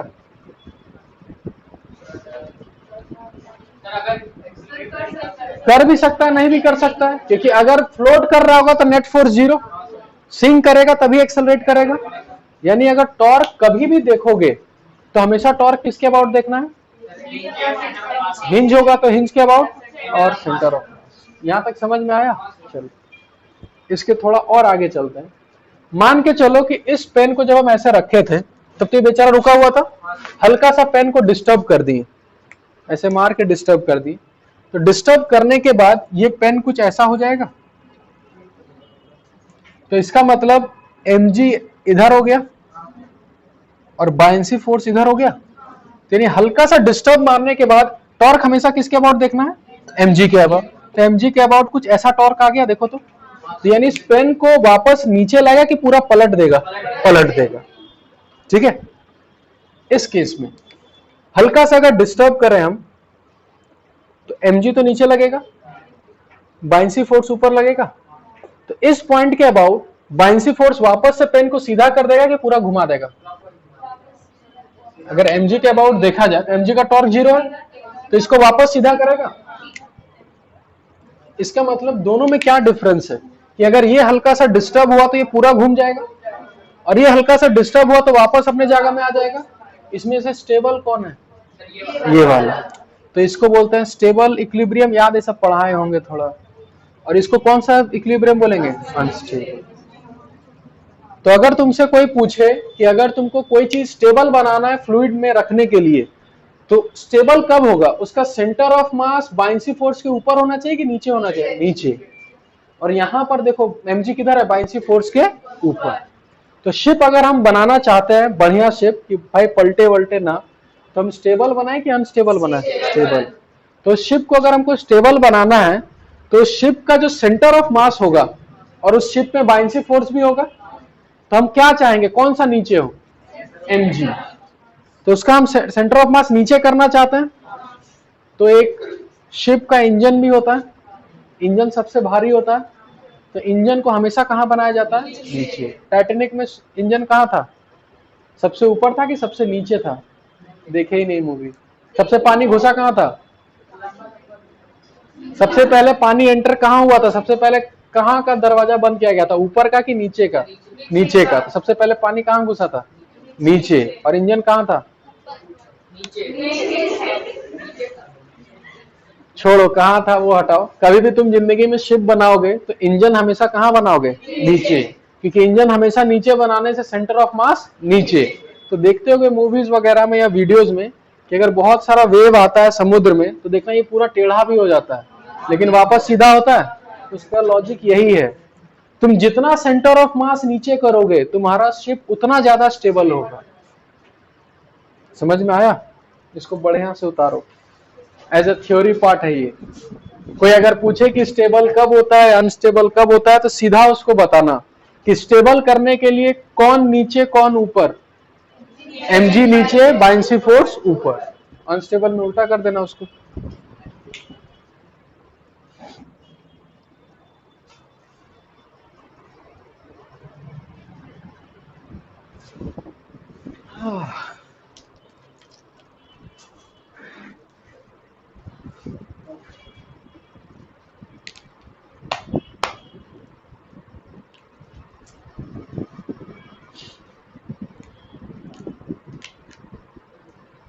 सारा डायग्राम बना लेना, वो वाला भी, इसके रिलेटेड ये वाला भी।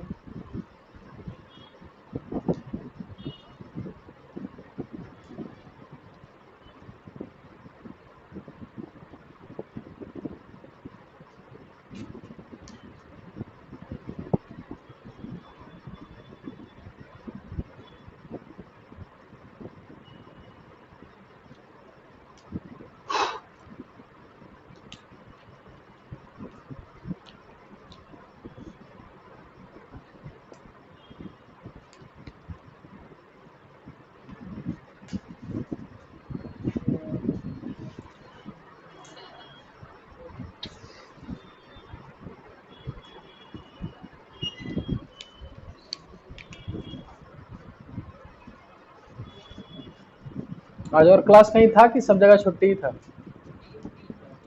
3 क्लास। हाँ?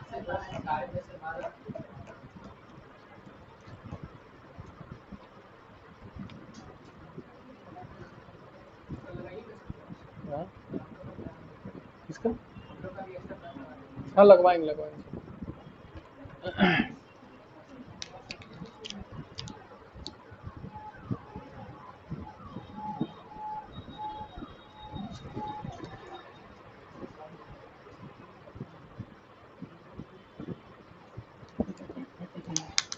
उतार लिए सब कोई?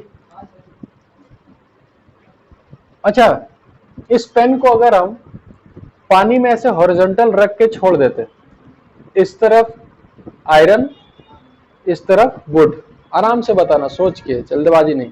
पानी के अंदर अगर इसको जाके छोड़ दे, पानी के अंदर, तो ये नीचे ऐसे जाएगा या रोटेट करते हुए जाएगा? रोटेट करेगा। चल, क्योंकि साफ साफ पता चल रहा होगा कि mg इधर शिफ्ट करेगा और बाइंसी फोर्स हमेशा कहां लगेगा? ये पूरा डुबा चुके हैं तो कहां लगेगा? सेंटर ऑफ मास। तो ये घूमता हुआ नीचे जाएगा। कैसा घूमेगा? क्लॉकवाइज या एंटी क्लॉकवाइज? चलो, mg इधर, बाइंसी फोर्स इधर, टॉर्क किसके अबाउट देखना है? mg के अबाउट। तो बाइंसी फोर्स इधर लगेगा कि ऊपर लगेगा? ऊपर। तो ऊपर लगेगा तो ऐसा घुमाएगा, यानी ऐसा घूमता हुआ जाएगा। मतलब पूरा टर्न नहीं होगा लेकिन घूमेगा तो। ये कौन सा है? क्लॉकवाइज। तो ऐसे ही छोटा छोटा क्वेश्चन आएगा, बस थोड़ा कंसेप्ट खाली याद रखना। mg हमेशा कहां लगेगा? सेंटर ऑफ मास। और बाइंसी फोर्स कहां लगेगा? तो जितना वॉल्यूम इमर्ज्ड है उसका सेंटर ऑफ मास। उसको समझना, पूरा रेगुलर बॉडी है, ऐसा नहीं कि लकड़ी या लोहा इधर शिफ्ट करेगा, कुछ नहीं ऐसा।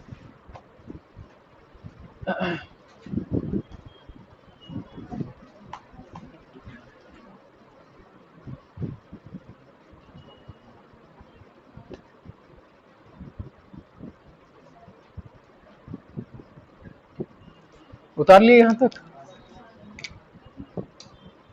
एक क्वेश्चन लिखो कुछ और।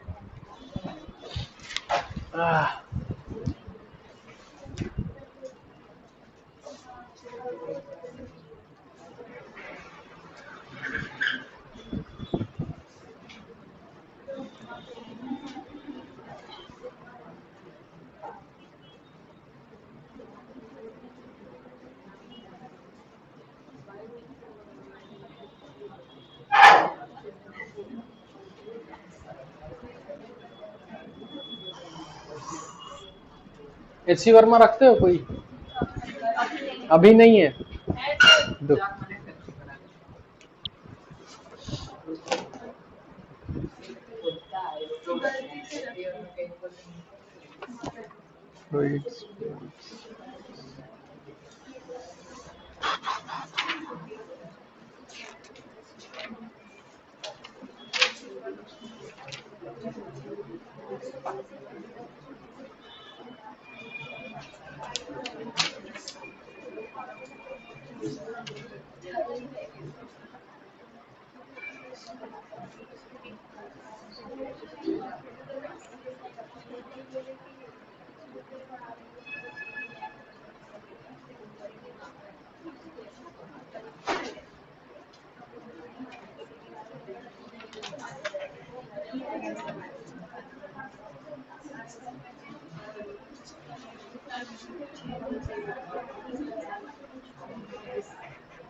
चलो क्वेश्चन लिखो। इतना पढ़ने के बाद इस एचसी वर्मा का सारा क्वेश्चंस बन जाना चाहिए, सारा। जैसे अगर हम इसका सबसे लास्ट क्वेश्चन डिस्कस करें 35, तो इसका क्वेश्चन ये है कि ये टोटल हाइट कितने का है? h, पूरा पानी भरा हुआ है। होल कहां पर करें ताकि x सबसे मैक्सिमम हो? h/2, ठीक है। हाँ 35 क्वेश्चन, इसलिए बोले कुछ कुछ क्वेश्चन ऐसा होगा जो अगर रिजल्ट याद कर लोगे या दिमाग से, अभी दिमाग में तुम लोग का क्या बैठा हुआ है, यही दिमाग में बैठाना 2 साल तक रहता है। अभी तो कम से कम याद है, 10 दिन बाद पूछेंगे कहाँ, तो बोलेगे पता नहीं कहाँ, ठीक है। तो अब देखो इस टाइप का सारा क्वेश्चन वेंचुरीमीटर याद है? थोड़ा जूम करके देखो, कुछ ऐसा था याद है? 2 आर्म्स ऊपर किए थे, सेम टाइप यहाँ भी है, ठीक है। तो कुछ कुछ क्वेश्चन कराते हैं 3-4, ठीक है, करके घर निकलते हैं। फिर क्वेश्चन लिखो लिखो। हाँ ये थोड़ा बढ़िया क्वेश्चन है ना, और ज्यादा प्रैक्टिकली मत सोचना, जो क्वेश्चन में गिवन एकदम वही। अब बोलोगे सर ऐसा कैसे हो रहा है, तो कुछ नहीं, एक यूट्यूब है, इस यूट्यूब के एक एंड पर, ठीक है, पिस्टन लगा के एक आदमी खड़ा है। अब ये मत सोचना कि कैसे खड़ा है, खड़ा है अंदर बस। तो ये लिक्विड का हाइट सेम रहेगा या इधर थोड़ा ज्यादा होगा? ज्यादा। ये पक्का सबको पता है? चलो, तो ज्यादा होगा। तो क्वेश्चन लिखा हुआ है कि इसका एरिया तुमको दे दिया 900 सेंटीमीटर स्क्वायर, एरिया मिल गया। स्टैंडिंग ऑन अ वेट, इसका वेट तुम्हारा दिया हुआ है 45 केजी का आदमी है। पूछा है कि ये जो तुम्हारा डेल्टा एच है, इसका वैल्यू कितना होगा। अच्छे से बनाओ, और ज्यादा प्रैक्टिकली नहीं, आदमी गिर जाएगा डूब जाएगा ऐसा कुछ नहीं सोचना है। बस जो दिया है आराम से इक्वेशन निकालो, आंसर 100% आएगा।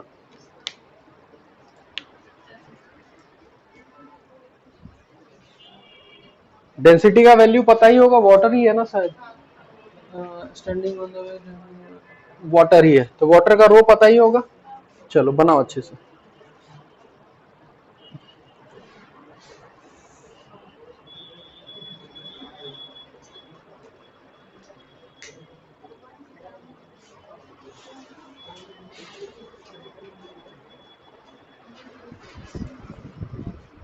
इतना पढ़ने के बाद अगर ये नहीं बना ना, तो डूब के मर जाना कहीं जाके।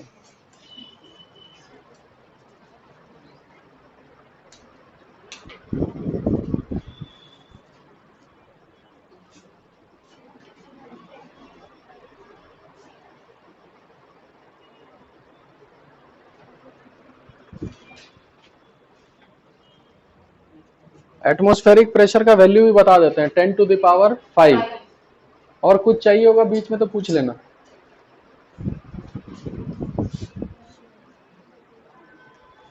आंसर बढ़िया से सॉल्व करो।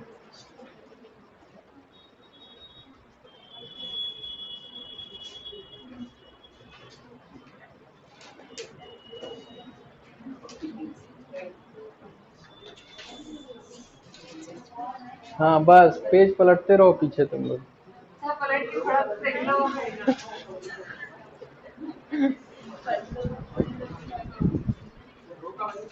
हाँ, रो का वैल्यू 1000 लेना है, केजी पर मीटर क्यूब में, ऐसा यूनिट। सबको ऐसा यूनिट याद रखना।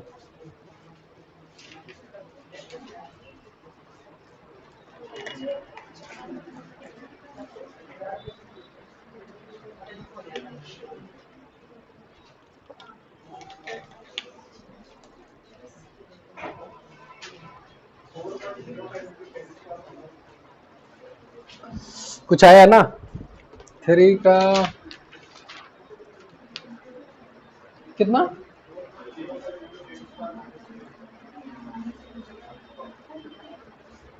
4.0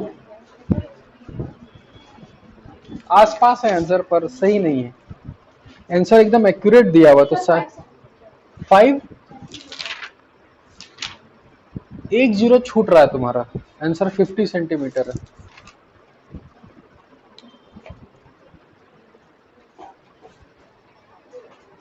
एक 0 कहीं छूट रहा है।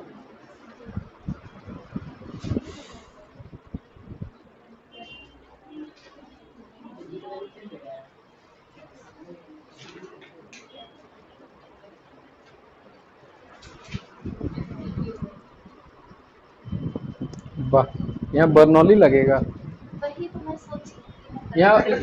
यहाँ लिक्विड फ्लो हो रहा है, मतलब बाहर निकल रहा है लिक्विड, ऐसा तो कुछ नहीं है। अब देखिए, हम यही बोले ना, प्रैक्टिकली नहीं सोचना है कि ये पानी धकेल रहा है, धीरे धीरे नीचे आ रहा है, ऊपर जा रहा है। सिंपली बोला है कि भाई आदमी अगर खड़ा है तो पानी इधर आएगा थोड़ा ऊपर, डेल्टा एच कितना है।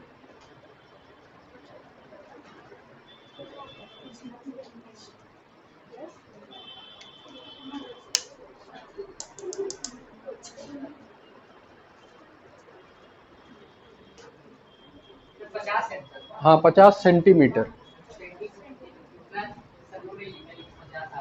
नहीं ऐसा नहीं, एग्जैक्ट आया, सेंटीमीटर आंसर है, यानी 0.5 आ रहा होगा मीटर में आंसर।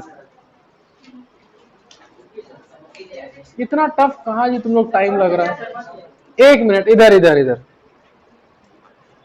याद करो, अगर यहाँ आदमी खड़ा नहीं होता तो यहाँ पी0 लेते थे, तो यहाँ तो बाहर पी0 ही रहेगा, इसके अंदर पी0 ही लेगा कि प्रेशर ज्यादा होगा, ज्यादा होता था।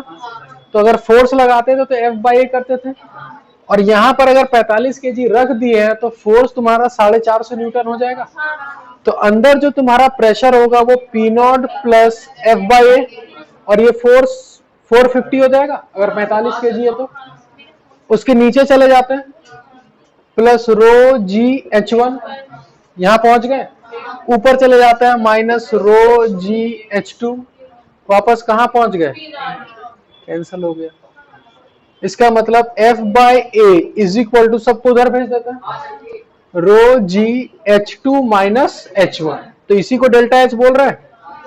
तो F/A और नीचे आ जाएगा rho into g is equal to delta H। सबका वैल्यू पुट करो, 450। एरिया ये 900 सेंटीमीटर स्क्वायर में है ना, इसको मीटर स्क्वायर में चेंज कर लो, 0.09, ठीक है, इंटू 1000 इंटू 10, तो सब कैंसल होकर बहुत सुंदर सा आंसर आएगा। 1 2 0 कैंसल, ये हट गया, 1 0 यहां कैंसल हुआ, और तो 5/10 यानी 0.5 मीटर। इसका मतलब कितना सेंटीमीटर, 50 सेंटीमीटर। अब इससे और कितना आसान खोजोगे बताओ।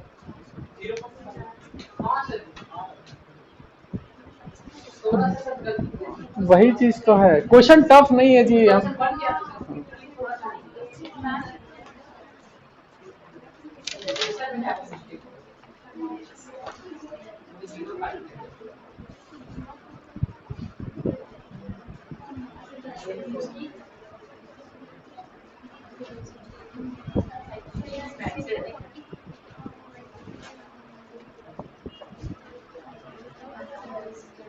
क्वेश्चन लिखो, क्वेश्चन लिखो जल्दी जल्दी तुरंत।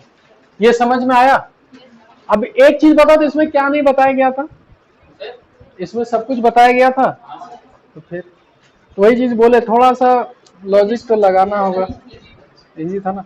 एक और क्वेश्चन लिखो, क्वेश्चन नंबर 28। हम लास्ट का ही क्वेश्चन करवा रहे हैं ताकि ऐसा नहीं होता है कुछ टफ होता है, हल्का। हाँ 28 लिखो, 28 29 दोनों क्वेश्चन करेंगे, ठीक है। लिखो, या लिखने से अच्छा हम सारा डाटा यहाँ लिख देते हैं, टाइम का थोड़ा बचत होगा, है ना। लिख लो क्वेश्चन नंबर 28, घर जाके अगर टाइम मिले तो देख लेना।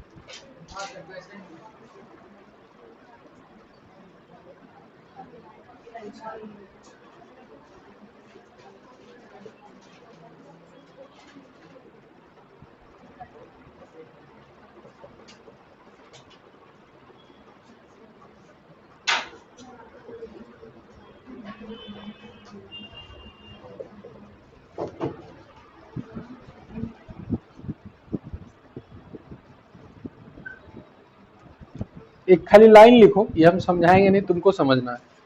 इफ 1 cc, 1 cc का मतलब centimetre cube. If 1 cc of water enters पर second, if 1 cc of water enters per second through A,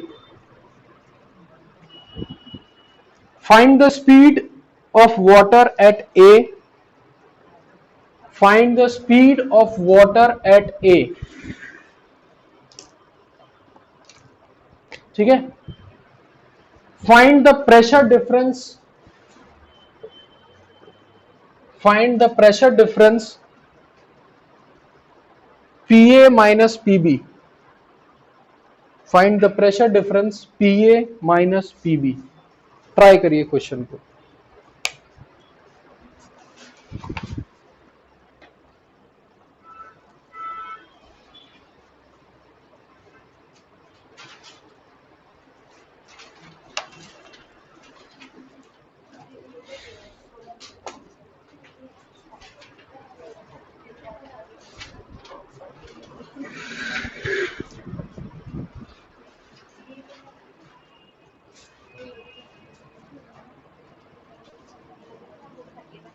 एक खाली हम हिंट दे देते हैं, 1 cc पर सेकेंड, यानी 1 सेंटीमीटर क्यूब पानी पर सेकेंड जा रहा है। ये चीज क्या दिया हुआ है? Volume 1 second rate of flow. याद है रेट ऑफ फ्लो पढ़े थे? तो ये जो जा रहा है ये तुमको क्या दे रहा है? एक तरह से रेट ऑफ फ्लो दे रहा है कि इतने रेट से पानी जा रहा है। कितना दिया हुआ है? 1 सेंटीमीटर क्यूब पर सेकेंड, ये दिया हुआ है ना। तो क्या यही A1 V1 के बराबर होगा? एरिया पता है, वेलोसिटी आ जाएगा। आगे ट्राई करो। अगर नहीं पता है ना, कैसे पता लगाते हैं? A इंटू V का यूनिट क्या होगा जरा बताना सोच समझ कर बढ़िया से। A इंटू V का यूनिट क्या आएगा? एरिया का होता है मीटर स्क्वायर मीटर पर सेकेंड। क्या आएगा? मीटर क्यूब सेकेंड आएगा। तो इसको अगर मीटर में कन्वर्ट करें तो ये भी मीटर क्यूब सेकेंड आएगा। तो एक तरह से क्या है इसका फॉर्मूला? A into V।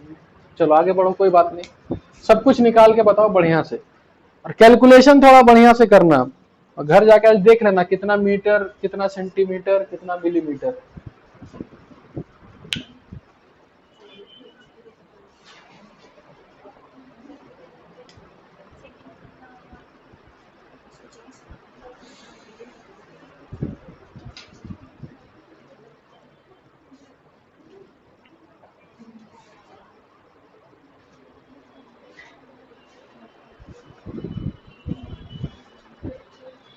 बड़ा दिक्कत है ना, सेंटीमीटर मिलीमीटर, है ना।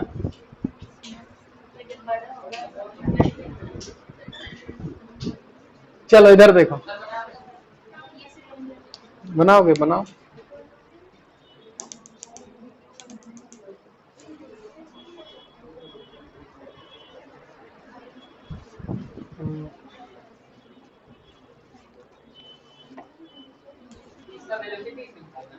वेलोसिटी निकालना है, फिर PA माइनस PB।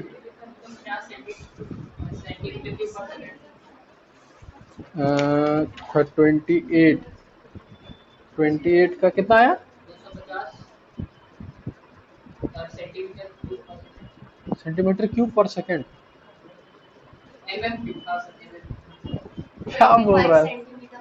तुम्हारा सही है, 25 सेंटीमीटर पर सेकेंड, या फिर 0.25 मीटर पर सेकेंड।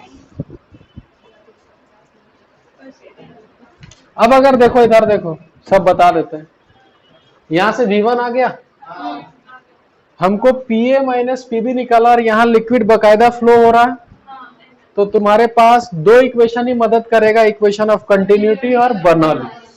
जब V1 पता हो गया तो A1 V1 is equal to A2 V2, V2 भी पता चल गया, तो यहाँ का V1 पता चल गया, यहाँ का V2 पता चल गया, और ये सेम लेवल पर है, तो H का कोई मतलब नहीं है।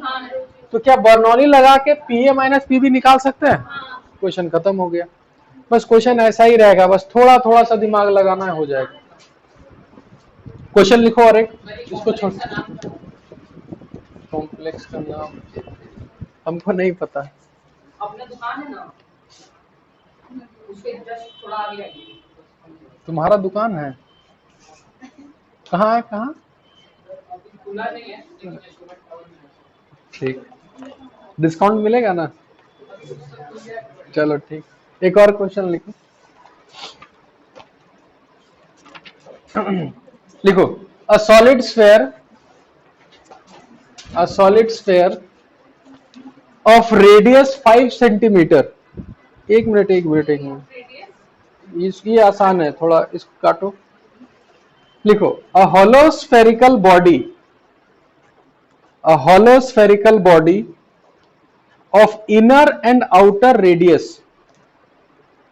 A hollow spherical body of inner and outer radius is 6 centimeter and 8 centimeter.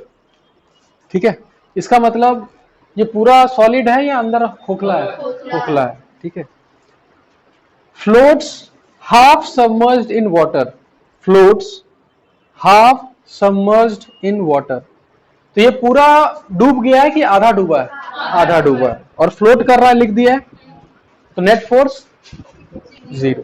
बहुत बढ़िया।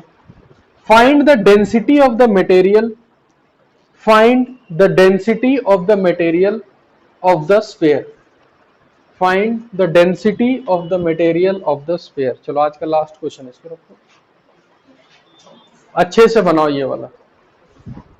जितना हम पढ़ा दिए ना उतना ही खाली बढ़िया से रिवाइज कर लोगे ना, पूरा एससी वर्मा बन जाएगा।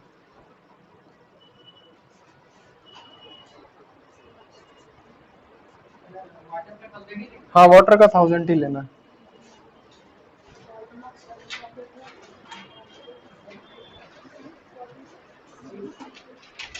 आया? 2 मिनट।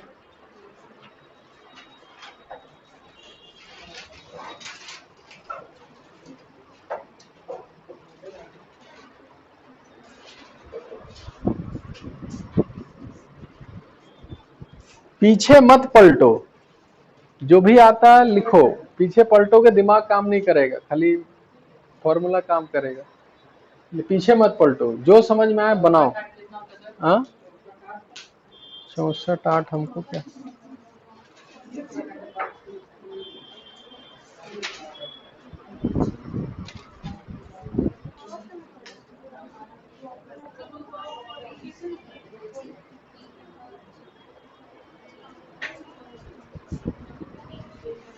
लिखो, नहीं आ रहा है कुछ समझ में?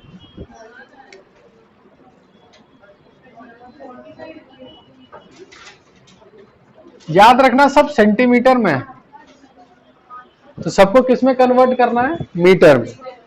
ठीक है, सब सेंटीमीटर में है ना? हाँ सब सेंटीमीटर में लेके कर रहे हो, तो रो को भी किस में लेना होगा? देखो इधर इधर। 2 मिनट सर। हाँ अच्छा, ये वाला बना लो बढ़िया से, ठीक है।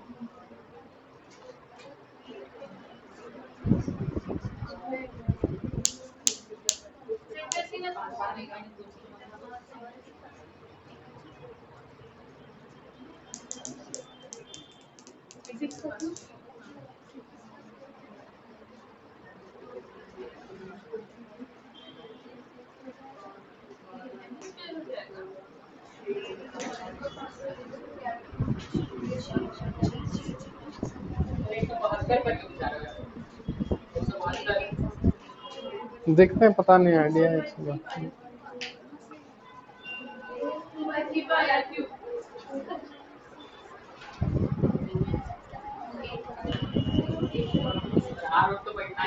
हाँ हाँ आर तो बैठाना होगा ना जी, पता नहीं हम। एक काम करते, इक्वेशन तो सब लिख लिए होगे, चलो इक्वेशन हम लिख के दिखा देते हैं। इसका आधा पानी में डूबा हुआ है, तो इसका mg, सबसे पहले हम mg लिखते हैं, तो इसका सिग्मा ले लेते हैं जो डेंसिटी होगा, इनटू वॉल्यूम 4/3 पाई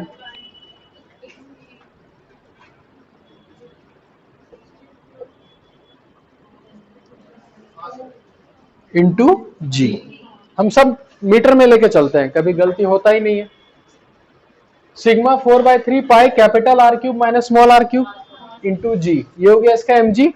और बाइंसी फोर्स कितना पे लगेगा, सिर्फ ये आधा समझ है, तो उसको एक रेगुलर जैसा ट्रीट करना है।